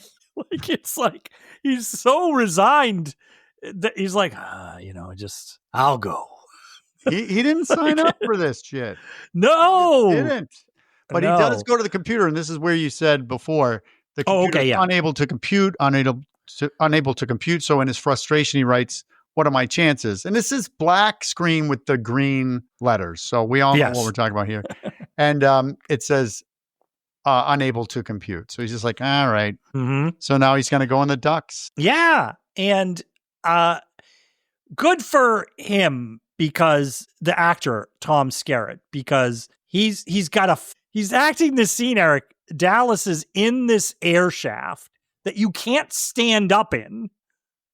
You've got to kind of crouch down, and he's got a flamethrower in front of his face, and he's got to sort of move down this air shaft. And I was like, this must just suck as the actor, like having to be in this confined space. I'm like, how many takes did they make him do of walking down this air shaft? But it looks great. But I was just feeling a little for Tom Skerritt there. It's very claustrophobic. It's very dark in there and still metallic. It's not like just an empty air duct. It's got stuff on the sides. It's very alien. And then he has to go through circular hatches, which if we're talking about human parts, everybody goes, this is the butthole of the ship. This represents a butt. This is an anus. Okay, everybody. But they're awesome because they make this great sound. You know, butts make that noise when they close. He's walking through the colon. Yes. He's traveling through the colon. So the idea is he's going to sweep through the air vents and close them behind him as he goes to kind of get to a point where this thing will, he'll encounter this thing. And this is where we introduce Art, the iconic motion sensor that they use from now on. Apparently, because it just was made from a video game or something like that, a football game, but just a green dot, a grid, and then back then it was so cool. Oh my god! But it's super scary because you don't. I think it's scarier than seeing what the grid system like a video, and you hear boop boop boop boop. It's like I can't do the sound, but it's a very scary sound when the circle is throbbing. And so Lambert is telling him it's moving towards you. And so it's great because Dallas is confined. He's got the flame. He's looking all over the place, down things, and he doesn't see it. It's not, he can't hear it or see it. Yeah. But she's like, it's coming. It's moving right towards you. He's like using the flamethrower to light up below him to see. It's very, very anxiety. It's awesome. And Lambert says, I lost the signal. And that's where he goes, this is our goop that gets introduced and now becomes an icon for every single movie. But he's on the ground and he puts his fingers on the ground and he's got some mucus. Remember, he's in the colon, so it's probably burning off polyps. Like he's just like, He's got to see a doctor. That's what it is. But it's this goop. It's this viscous goop that becomes famous now. Yeah. It's all about the goop. Everybody puts their hands in this shit in every single movie. And she says it's moving right towards you. Yeah. Very scary. Yeah. And he goes down a level and he turns around. He's got his flashlight and the flame and he turns around and it's there in the shadows right behind him. And you just see it real quick. The arms and its mouth go like, it reaches out. And they do this a lot in this movie. That sound and the scream sort of fade. We cut like really quick and it fades into the next scene. And if we're keeping track, we only have 4 people left out of 6. Well, 5 people if you include the cat. I think it's Parker says they went in there, they found the flamethrower. They're like, no blood, no Dallas. So there's no blood. So what's going on? What did it do with these 2 people? They're not finding the bodies and they're not finding any blood or anything like that. Mm-hmm. Yep. So they want to take the shuttle and get out of there. But conveniently, the ship that's the size of a freaking moon has a shuttle that doesn't fit everybody. What? It doesn't take 4 people. So they want to draw. Now, I was wondering, I didn't know. I don't know whether it's worth going into. I was wondering if it had something to do with that suit that got burned earlier, which looked like it was by the escape hatches. I didn't know if that might have been in an earlier draft of the script or something. Where they needed 4 suits or something. But I agree with you. That a crew of 6, they have a shuttle that doesn't fit 4. It fits 3. 3 and 3, I guess? Yeah. I have no idea, but yeah. But there's a great scene here because you can tell there's some improv going on. I really like it. It's where Ripley's now in charge because she's the next ranking officer. And Parker's just giving her some shit. And she's like, what we're going to do. Will you shut up, Parker? Just listen to me. Shut up. And he's like, okay, all right. But it sounds so good that it's got to be improv. Yeah. And the plan is to corner it and then blow it out into space. And I'm just thinking, that was your plan. Still not working, you guys. Yeah. And she asks Ash, who's just lurking. He's a lurker. Let's point out Ash's suit, can we? What has he got there? A space, Boston space kind of jumpsuity type of thing. Blue. Yeah, it's like a romper. It's a romper. Yes. Yeah, with like maybe it's got elastic belt and he's got the little, does he have a collar? But it's blue and he's got sleeves, but he's got a shirt underneath. Like he's got a short sleeve with long sleeve underneath. Yeah. Just so and they have a little dialogue. Yeah, Ash and Ripley go at it again here, but Ripley's like, well, now, like, I guess the chain of command, they might have mentioned it earlier, was Dallas. Obviously, Kane was first mate, so they're gone, and Ripley is the warrant officer. So it's her ship. She's in charge now. Yeah. Like, so, and she doesn't know what to do. But she asks Ash, she's like, any suggestions from you or mother? We're still collating. And I love this because she laughs. She's like, okay, you're still collating? Really? I find that hard to believe. You're collating? Yeah, she really digs on him, like you said earlier with his device. She loves getting some digs in. But she's like, I have access to mother now because I'm in charge. Yep. I don't have to go through you. So, yeah, she goes in to mother. Worst, I'm going to lay it out here before we say it. Worst security system in the world for their messages and their secret files, like ever. What, like, you just put in the override and then they answer all your questions? Just type, override.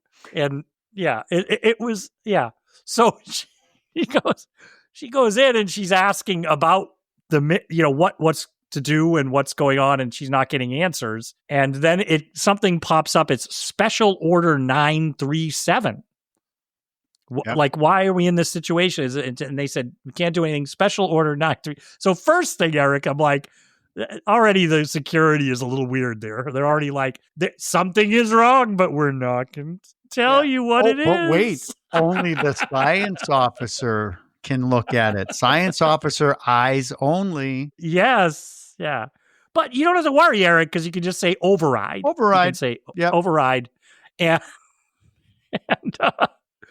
it comes up and tells her what Special Order 937 is. Do you want to tell us what that is, Art? Well, Special Order 937 is that they are supposed to go gather this alien being, analyze it, bring it back to Earth. But also, the crew is expendable. The priority, it actually says that. Yep. Crew is expendable. Yeah. And Ash is very quiet. Ash is a quiet guy. Because all of a sudden, there he is behind her. Over her shoulder, Eric. It's right there. Like, look, what are you guys doing? Did you override? Huh. It's kind of a nerd jump scare or something. Yeah. It's like a... Yeah. And Ash is quirky right now. He's just quirky. Pointing out. Because I think he says, Eric, I can explain. Is that what he says? I can explain this? Yes. There's an explanation for this. And this is where we get the Ripley of now and in the future. She just grabs him, slams him up against the wall, and she's like, I need an explanation. So hard that she gets a nosebleed. Yeah. It's a weird thing, but she must have hit her nose. So she's got a nosebleed. And fun fact for all of you alienists, what are we going to call them? Autos, is she gets a nosebleed in every single movie after this. And she leaves frustrated. And this is where Ash sort of turns a corner. He gets a weird look on his face. Yes. Right? And he's got something too. It's a close-up of his face. She's got a nosebleed. He's got a white drip, like what you would think is milk sweat coming from his brow. And he looks wrong. Something's wrong. Yeah. Well, but she's heading out and then he closes a door and won't let her go any further. So she tries to go through another door. He closes that. Like he's presenting this as he wants to have a conversation, but he's clearly not letting her go. For me, I'm thinking, wait, this guy all of a sudden is not right. That's what I was thinking. And then she's like, Ash, let me by. And then he does this great face. He just does this mini eye roll, just a weird thing. Just great acting on this guy's part, on Ian. And he violently attacks her. He grabs her by the hair. She tries to get out, and he's got a piece of her hair in his hands. I mean, he ripped a piece of her hair out. Yeah, they do the close-up for the editing. You see the hair coming out of his hands as she's sort of running away, and he goes after her. Yeah. And he freaking throws her. This is a dumpy looking science officer. He's like, what is he? He's got to be 40s, maybe. Doesn't work out at all. He throws her across the room, like with one hand. Yeah. And then he kind of starts doing these weird, quirky things. He's like, and he's really sweaty, but it's all that white sweat. Yes. What's going on? White's coming down the side and he's chasing her. She's running on the floor and he's just grabbing her and pulling her. And you do, like you said, start to get the sense that he seems to have a lot of strength, this guy. The way he's manhandling her seems a little more strength than a human being would have. And what I love about when all of a sudden you're a villain, what I love about Alien is he doesn't start, or anything like that. He just gets this kind of blank stare on his face. And then he does another throw. He throws her onto the beds. And there's a weird, I don't know why there's a mobile there or something, but this bed clearly has got to be occupied by one of our engineer guys, because there are cutout pictures, nudes all over the place, porn mags all over the place. But I don't know if you picked this up. I think it's probably accurate because there's a lot of things about birth and sex and rape and, things like that, where it seems like this is almost a rape scene for Ash on Ripley, because she's on a bed now. I didn't see that before, but now when I watch it, I go, oh yeah. Yeah. It's really violent and he wants You're to right, violate Eric, her. because what he does, I remember the first time seeing it, I was like, what is he doing? Because he takes a magazine and he starts rolling it up, but really, really tight. He's rolling this magazine up. You're like, what's happening? And then he shoves it into her mouth. So he's ramming a phallic object into her. Yes, made from a porn mag. But he's doing it with such a weird, he's almost a little twitchy, it's just really, really good. Really good character play. It's terrifying and scary. And then luckily for her, Parker and Lambert come in and they're trying to pull him off. And Parker's a big guy, but it's like he can't seem to budge him and get him off of Ripley. And then he takes his hand, Ash, and goes over and does like a massive titty twister, I will say, on Parker, but just it's almost like he's ripping his pectoral muscle out or something. I always think of it like Indiana Jones in the Temple of Doom when he's like, Alita Noctite, and he's trying to rip his heart or something.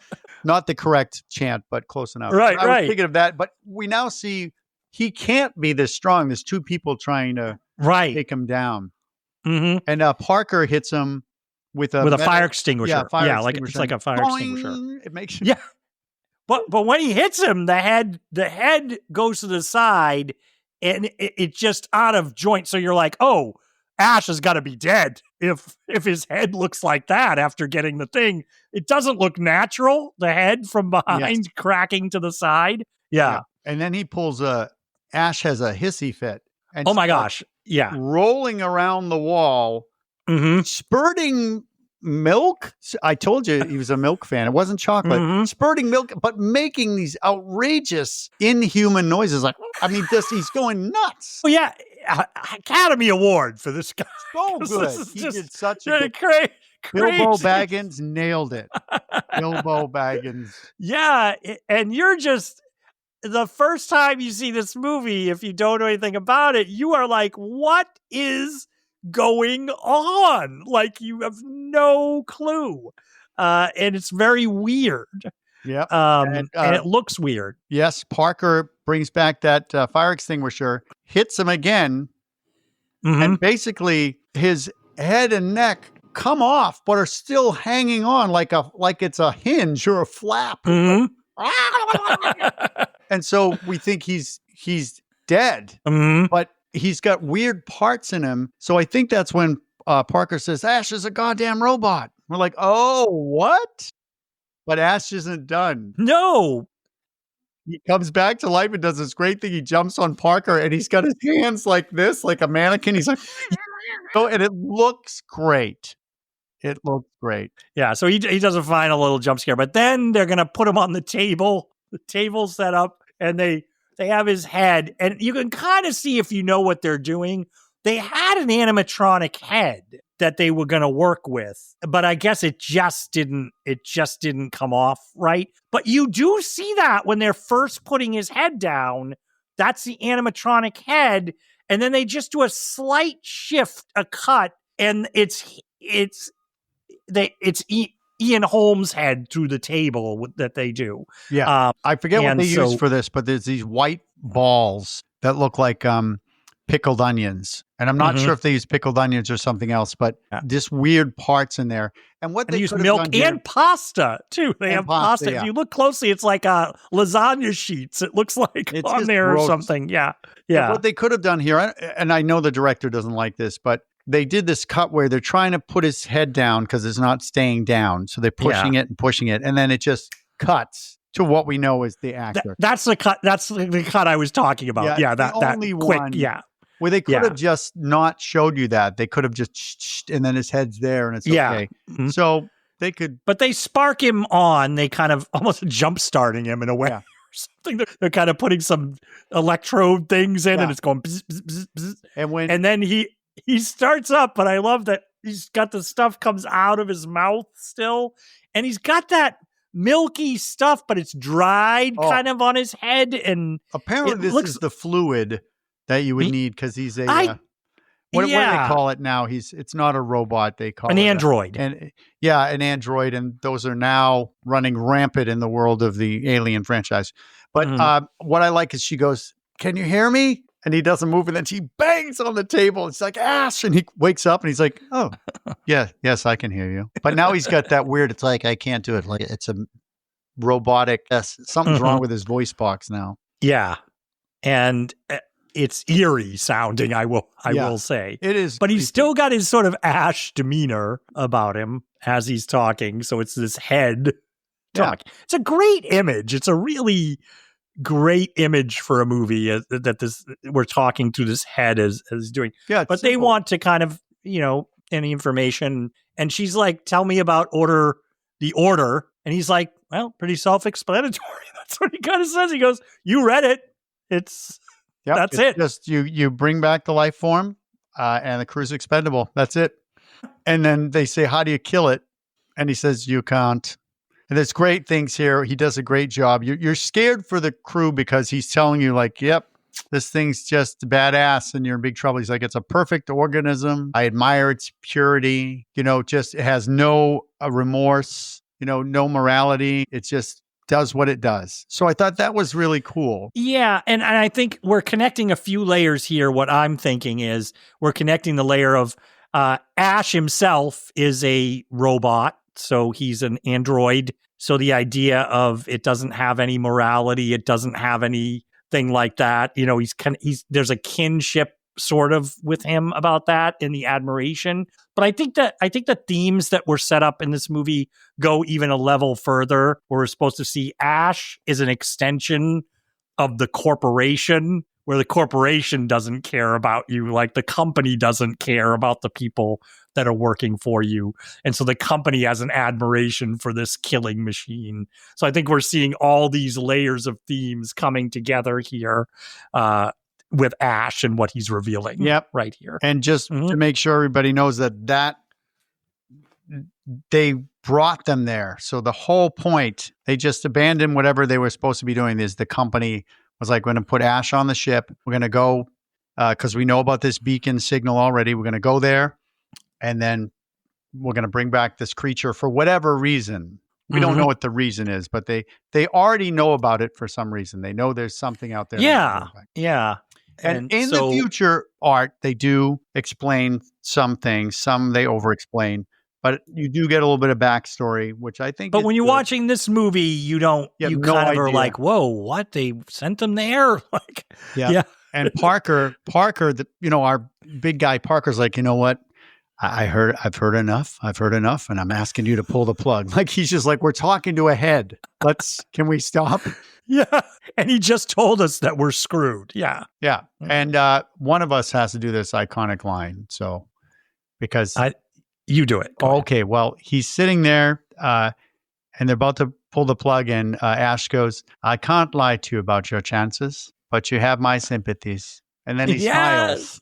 He smiles, and that's when they yank the cords, and he's just smiling. So it's a great line. But Parker torches him right before they. Oh, as they're going out, he torches him with the flamethrower. Well, I was kind of like, "Hey, man, you're on a ship. You might not want to be starting fires like that." But it's like, a good shot of the skin peels back, and then you see this plastic underneath, or really good. Yeah, and when it all melts, it's weird because he doesn't even have eyeballs. It's kind of like a very smooth face. Yeah.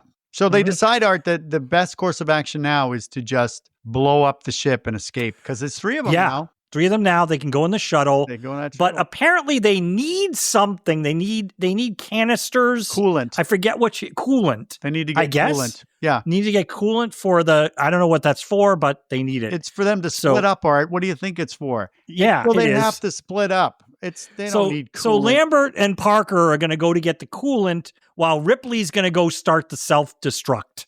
Yes, which is an awesome process. And they, I think that but Ripley first realizes that Jonesy's still on the ship. Jonesy, yeah.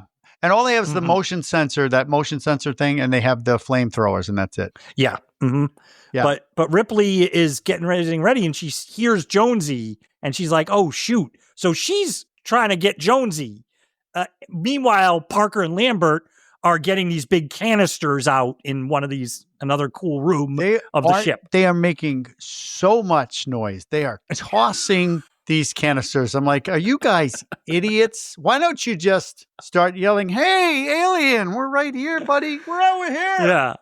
Yeah, we're doing the coolant now. We don't have any weapons. We got a motion sensor and a flamethrower. Right.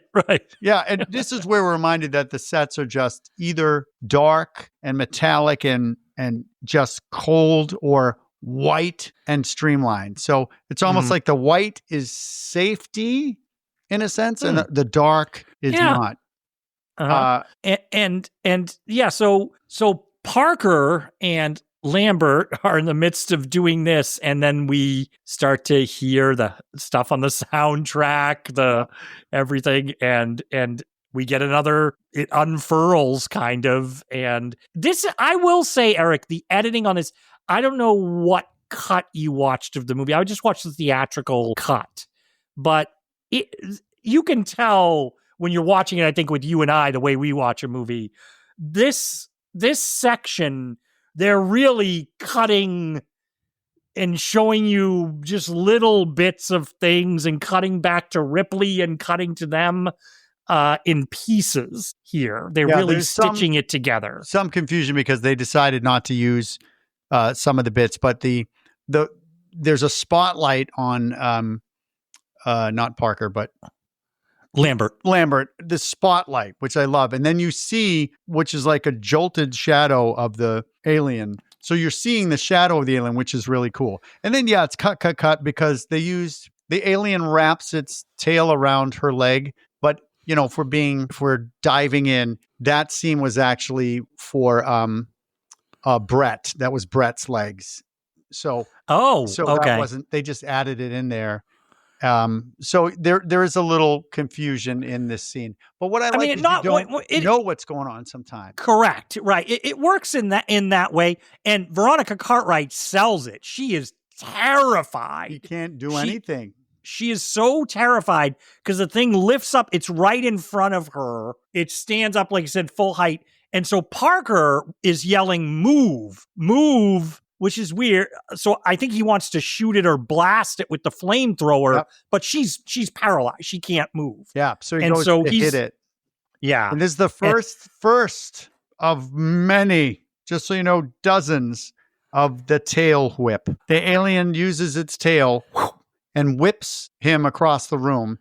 And the sound, I do it, I can't say daily, but quite a bit in my own house, but it's from Aliens, but it's just the tail whip sound. I'm always like, let me get that for you.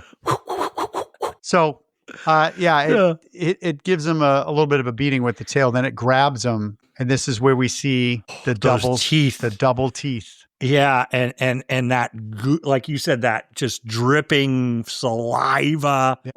It's pretty extended. They show it for a lot here. Oh, I was like, oh wow, they really focus in on these teeth. Yeah. Like, yeah, it is really well done. Looks super great. And for those of you that have never seen Alien, it's got that weird head. It's got a mouth, and then it's got these little tiny lips. So it has teeth, and the lips roll back, and you see a set of teeth. Then those teeth open, and a freaking another set of teeth comes out, almost like on a mechanical arm, like that. And then you do wonder, what is the evolution? Why?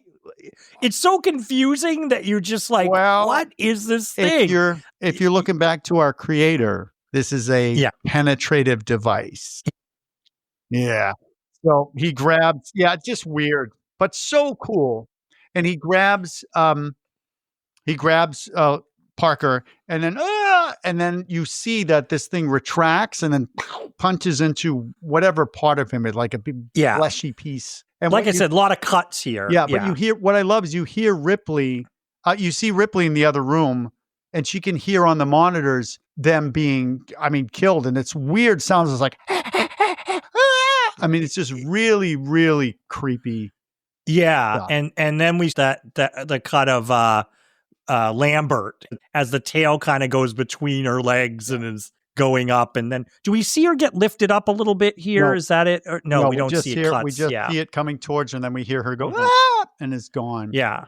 Yeah. So Ripley goes, but she's there too late, but she does quickly get a glance at, it's just one shot that we see, right? And it's like a leg hanging down and swinging, and Parker lying there with blood, sort of splattered up his face. And good for Sigourney Weaver, because her reaction sells it. And she's like, and it looks like she wants to vomit like immediately after seeing whatever she's seen. And Art, they're both dead. So our alienists here are confused because the alien apparently just killed these two people. So there's another scene that we don't really encounter, but I think she finds all of the crew members. Well, she finds Brett and she finds Dallas. Yeah, and they would be scene. what we find out later is cocooned for hugging. But I'm glad they didn't do that. I just think it's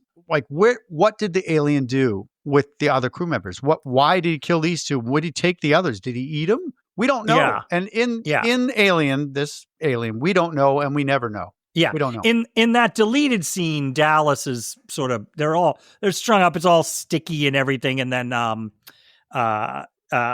Brett seems almost like he's turning into an egg. Like he looks like he's transforming into one of the eggs. Yeah. And they don't do, they do it completely different now. Yeah. So but Dallas says, they didn't show that. Dallas says to Ripley, kill me. Yeah. Kill me. And she flame throws the both of them. Yeah. So, and Art, that makes its way into all the other movies. Kill me. But this one, we don't know that for everyone listening, this didn't happen in the movie. No, it didn't. Yeah. They cut that in the movie. Yeah. So she now is running, right? Running through the corridors. Well, she's got to get she now needs to self-destruct the ship. Yeah. So she gets in and, okay, I guess when you're designing a self-destruct, Eric, this designer who designed this, they said, you know what? Do you, man. Go for it.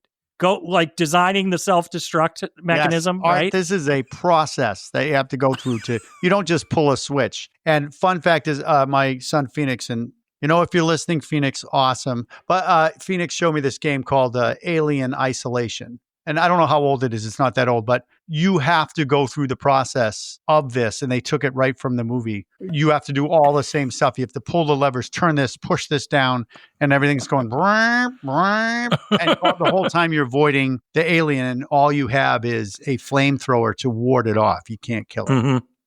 Yeah. So it's basically these 4 pylons that you have to pull up, and they go like shoomp, shoomp, shoomp. It's like 4 little things that you pull up and then you put in the thing. And I love that the instructions are like, it's very clear. After you press it, it's 10 minutes till the ship destructs. Why can't it be more? Why? I know, 10 minutes? I was like, 10 minutes? Couldn't you have like 45? You got to get your shit together? 10 I minutes? know. 10 minutes How far is like... from the escape pod. Yeah. You know, I mean, 10 minutes? I know, 10 minutes. And then it says you have only have 5 minutes to change your mind. Like, change your they don't mind. give you the whole 10 minutes to change it. Like, you can't give me 9 minutes to change my mind. Why 5? I know, 15 minutes. You're like, you sure we want to do this, everyone? Because we got 8 minutes left. Nope. I know. Yeah. It's Too great, late. the Yeah. use of fog here, the shooting off like CO2. Oh, yeah. So awesome. she starts the process, and so as Eric said, you got lights. These red lights are going off. Fog shooting all over the place. It's almost like the ship is getting ready to self-destruct, so it's releasing gases or something. As she's running through the hallway, and she has Jonesy in a little container as she's running towards the escape carrier. pod. It's a Little space cat carrier. Yeah, so she's running down, but she's just about to get to where she's going, and this is great. They do a lot of cuts in this one moment, Eric. It's strobe lights. We should give strobe lights everywhere, going crazy. And they do like several quick cuts. And then just around the corner in front of her, we start to see the alien's head coming around the corner. So the idea is, I think she's seeing it before it sees her coming around the corner. Yeah, right? Yep. It's great. It's blocking her way to get to where she needs to go. Here's what I love is she's like, fuck the cat. She leaves the cat. She has to. She runs. Great shot.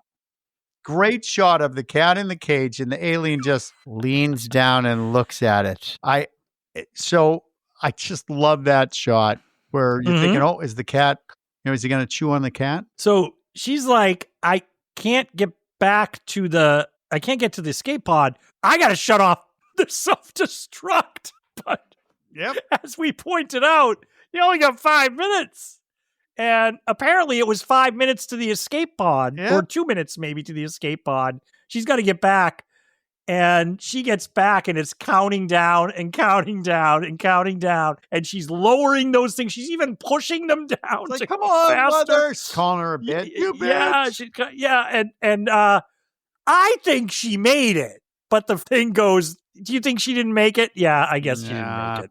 The thing's like, nope, sorry. Nope. And she's pissed. She's pissed. It takes 5 minutes, Art, just to turn all those dials, for crying out loud. I know. So she's got to head back. Her only chance now is the escape pod. Yep. So and that's she her finds only the chance. cat in the cat carrier. Here's what I love now is she takes the cat carrier and then she has 1 minute to abandon ship now. 1 minute. She throws the cat carrier. Yes. I would have loved it if the cat was like, but the cat's very quiet. Doesn't make a noise. Yeah. But she makes it to the escape shuttle. Yep. She does. And we're counting down. So the escape shuttle kind of drops down and we get like an overhead view of it going under the ship. It's great because it's counting down and she's got to get away from this gigantic ship that's about to explode. And we're flying underneath it. So above her, she can see the ship going by. And she gets out of there and there's an explosion and another explosion. There's like several really explosions. Good, yeah. But she makes it out. Yep. And she says, I got you. Mm-hmm. And there was in an earlier draft, I think that was it. She blew up the ship and got the alien. Yeah. You've got to see, we know we need closure. So when somebody dies, we got to see it. Yeah. Right? Yeah. Mm-hmm. We don't. So she gets ready. So she's on the ship. Yeah. She's going to get ready to go hypersleep. She's going to get ready to go into her chamber. She puts Jonesy in a cryosleep. And if you are like us, where you're just scrutinizing, like, she puts the cat in the cryo bed and deliberately down towards the feet of the bed because you know that there's a hole there that the cat just took off in because you don't see that cat. I was wondering if it was if it was like a cat food there or something. The cat owner's like, yeah. So And apparently in cryosleep, you got to wear as little clothing as possible. I don't know if you know. Okay, this is where I was going to rely. I was going to ask you. You're an underwear guy. I hate to say. I don't mean to say it like that. But this, No, I like to. Did you notice? Did you notice this underwear? Yep. So she's got a sort of a tank top on, a crop top tank top, because that's what you wear when you go to bed. And apparently, when she packed for this trip, Art, she borrowed maybe her smaller sister's underwear, because this underwear looks painful. She's got white, like bikini underwear, and it is pushing into her skin. And when she turns around, she's showing a little bit of butt crack. And I thought, these don't fit you. They do not fit you. And as far as the top, Eric, it goes to your thing about she's our final girl here, and a white tank top, white tank or crop top. Yep. That's right. Yep. I was like, there it is. Yep. What I'm thinking, Art, is they have laundry on the ship, and she accidentally dried her undies and they shrunk. And she's like, damn it, we can't go back to Earth and get more. I know. It was an interesting choice. I think they needed a little sexy time here for Alien. So this is what we're getting. Yep. Yeah. And then I can't remember, does she hear a noise or what alerts her to something? What happens? The button thing. You pull and press and turn the random buttons to get things going. Yeah. That's what Ripley's doing. She's just there. D. And if you've seen Alien before, then you're the whole time going, oh my God, it's right there. But the first time viewer, you don't see that the alien is nestled there with its head, the top of its head facing out towards her, hiding. And it reaches out one of its hands like that. And she realizes, oh, shoot, the alien's on board with me. But I get the feeling it's sleeping or something right now, because it doesn't jump out at her or anything. The hand sort of falls a little bit, almost as if it's asleep. It's like ready to, they're going to go into hypersleep and it's going to sleep all the way to Earth. Exactly. So here's where we think, Art, that this alien might have more intelligence than just a predator. Because if it made the choice to go and hide, like camouflage itself in here in a nestled area, that doesn't seem to me like, I don't know, animalistic. So it's got to have some. And I so don't know what kind of about the intelligence it has. plant? Does it? So I guess it's learning. Oh, this is an escape pod. Why didn't it just take the escape pod itself? Can you imagine, Art? Press the thing, puts Jones. It goes into the hypersleep chamber. It's got the bathrobe on. Yeah, it's got it takes Jonesy the cat, comes out, has some milk. Yeah, but it's there. Yeah, and so she's realizing, oh my God, it's on the. And she backs up into a sort of a closet area where there's all these space suits hanging. Yes. And it's great. In the meantime, you see that the alien didn't necessarily know that she was there, because now it's kind of stretching and doing its gross mouth opening up, like stretch, like it's yawning, but you get all that goop coming from it. So she decides, I'm going to get into the space outfit. So, which is, we're not sure why, but she's dressing up in that. Yeah, right? She's putting one leg in, the other leg in, putting the arms in, zipping it up. All while you said we're cutting to seeing the creature, and she looks terrified and looks like but she can't move. She has to be quiet. Yeah. Right. We haven't done much of it with this podcast, but because it's such a great movie, there's not that much time for humor. But you just picture the alien coming out, like you said, putting on a pair of shorts, making some coffee, playing with some buttons. Maybe there's something on television. Yeah, Eric, it sits down in the chair with the coffee cup and just puts his feet up. Ducks have a smoke. Cat jumps in his lap. Yeah, it's sort of petting the cat. Yeah, he's not going to eat it. He's not going to eat it. Yeah, because he didn't eat Jonesy. He didn't go. Didn't eat it seems Jonesy. like yeah. But that's not what's happening.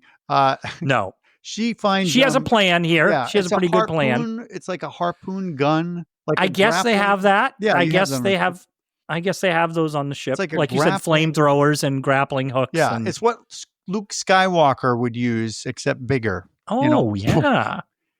Yeah. It's one of those. Or Batman. It's like a Batman tool. And she's armed herself with that. And now I think she's strapping herself into the chair. And the whole time she's singing like, "You're my lucky star," which is, I guess, an old song. I always thought it was Madonna, and that doesn't make any sense because Madonna. No, this would have been after. Yeah, Madonna would have been after.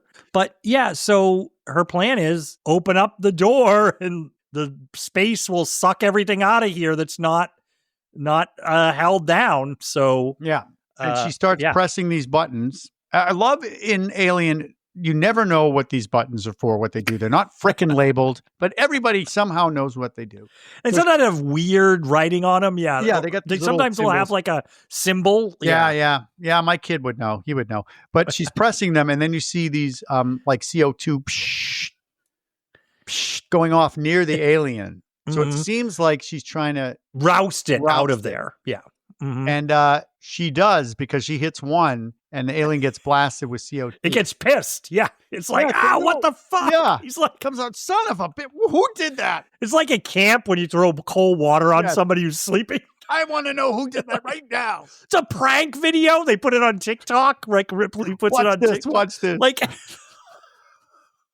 the alien's like, son of a. It's like, it goes after and it slips. They're laughing. She's like, I buttered the floor. Yeah. But it's great because I thought, is the alien hurt by this? Because it doesn't normally.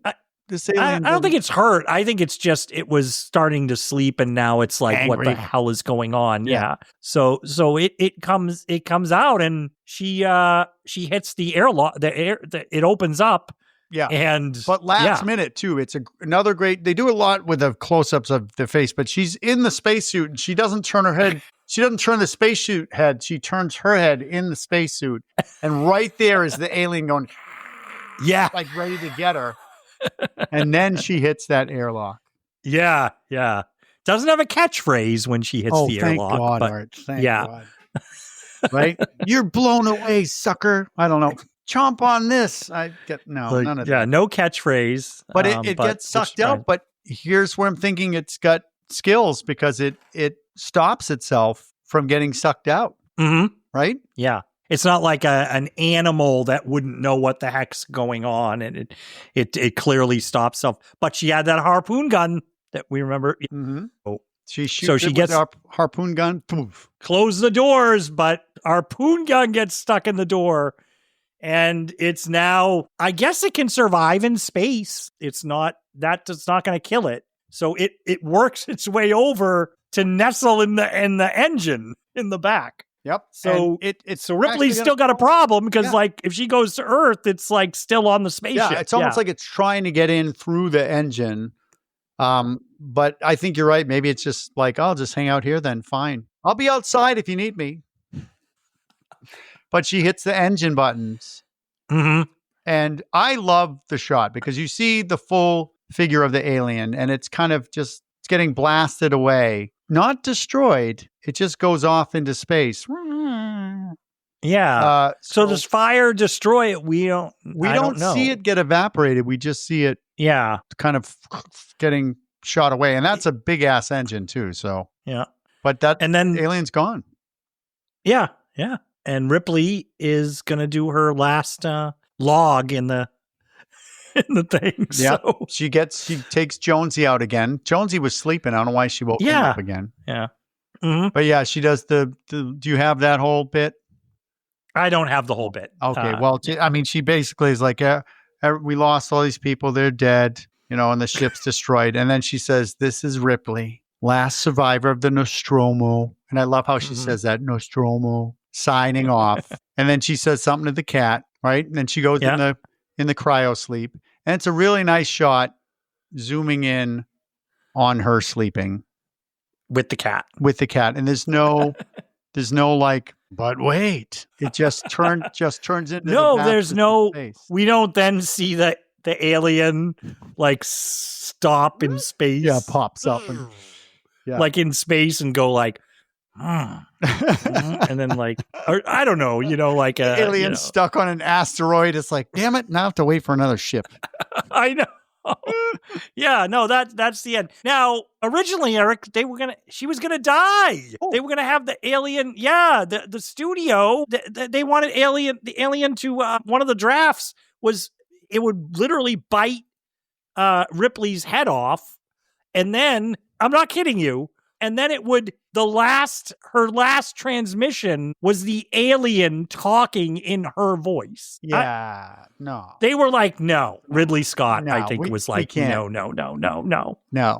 Okay, so we're done with Alien. Mhm. So That's it. yes, and we're not gonna go over. I've seen almost all of the Alien movies, all the Predator, Alien versus Predator. So we're talking. Well, I was going to say, Eric, yeah. I was going to say, you've now, by requesting this movie, we did Predator, we've done Alien. You brought us one step closer to covering Alien versus Predator. Oh, Through your own actions, you brought us one step closer. I just don't know about that.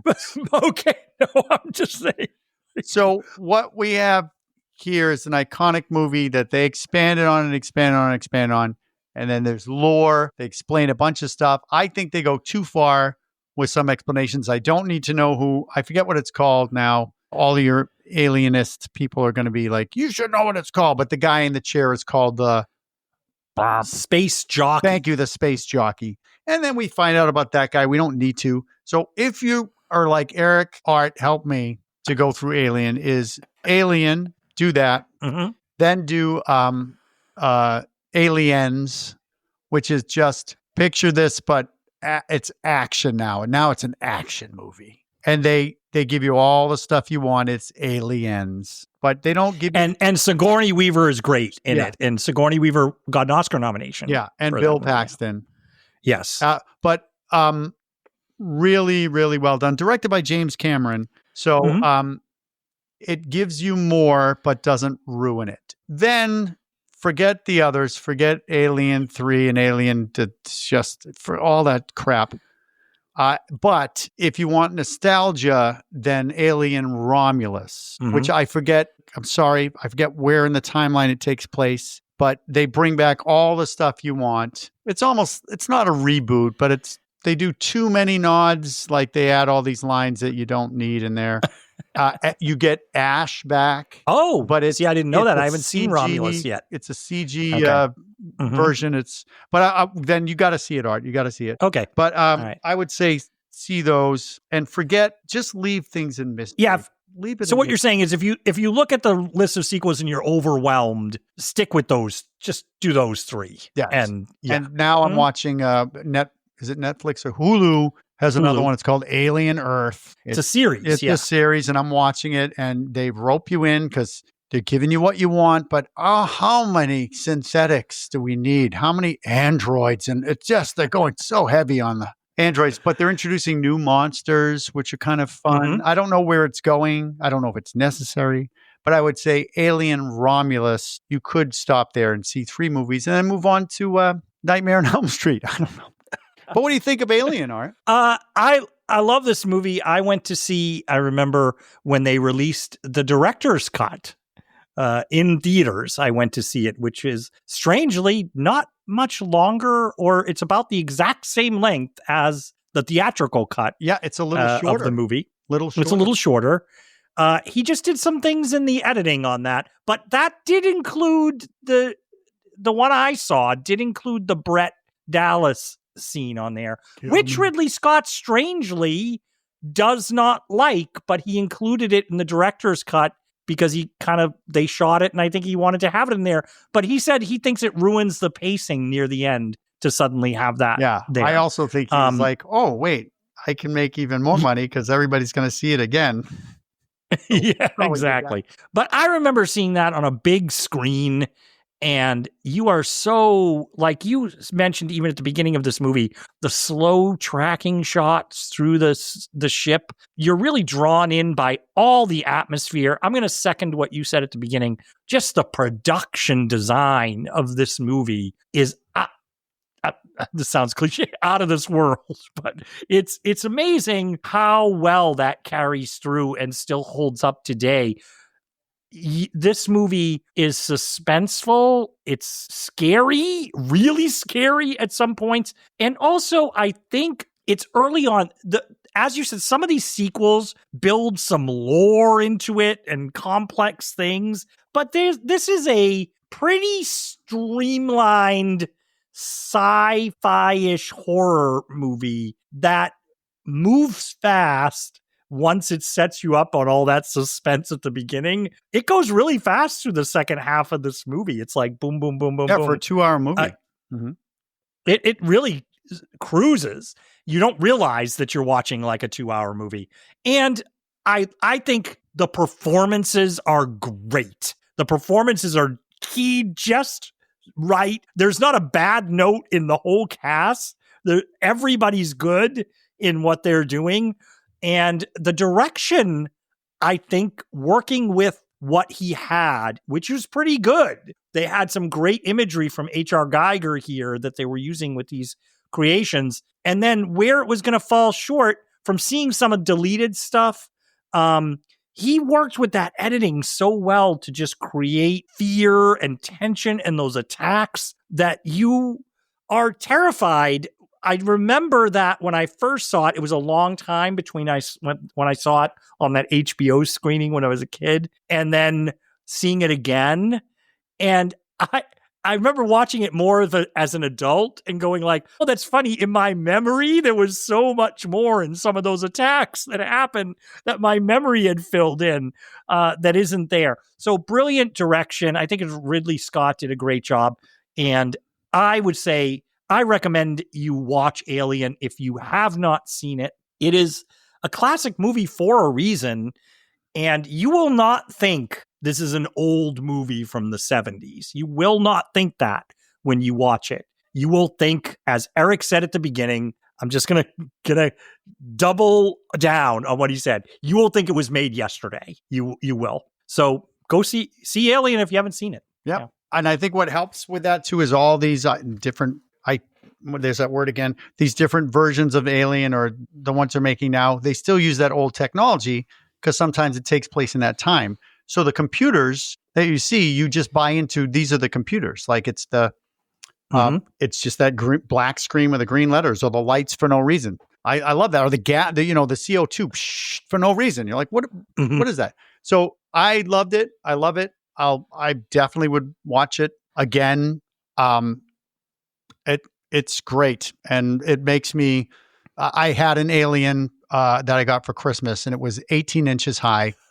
Was my favorite toy. And it had the head with the removable plate. And underneath the head is sort of, they show it more now, but it's got like a skull. It's got eyes and a skeleton nose under that plate for some reason. Yeah, really weird. And then it had the teeth. You could push the thing in the back and the teeth would come out. I loved it.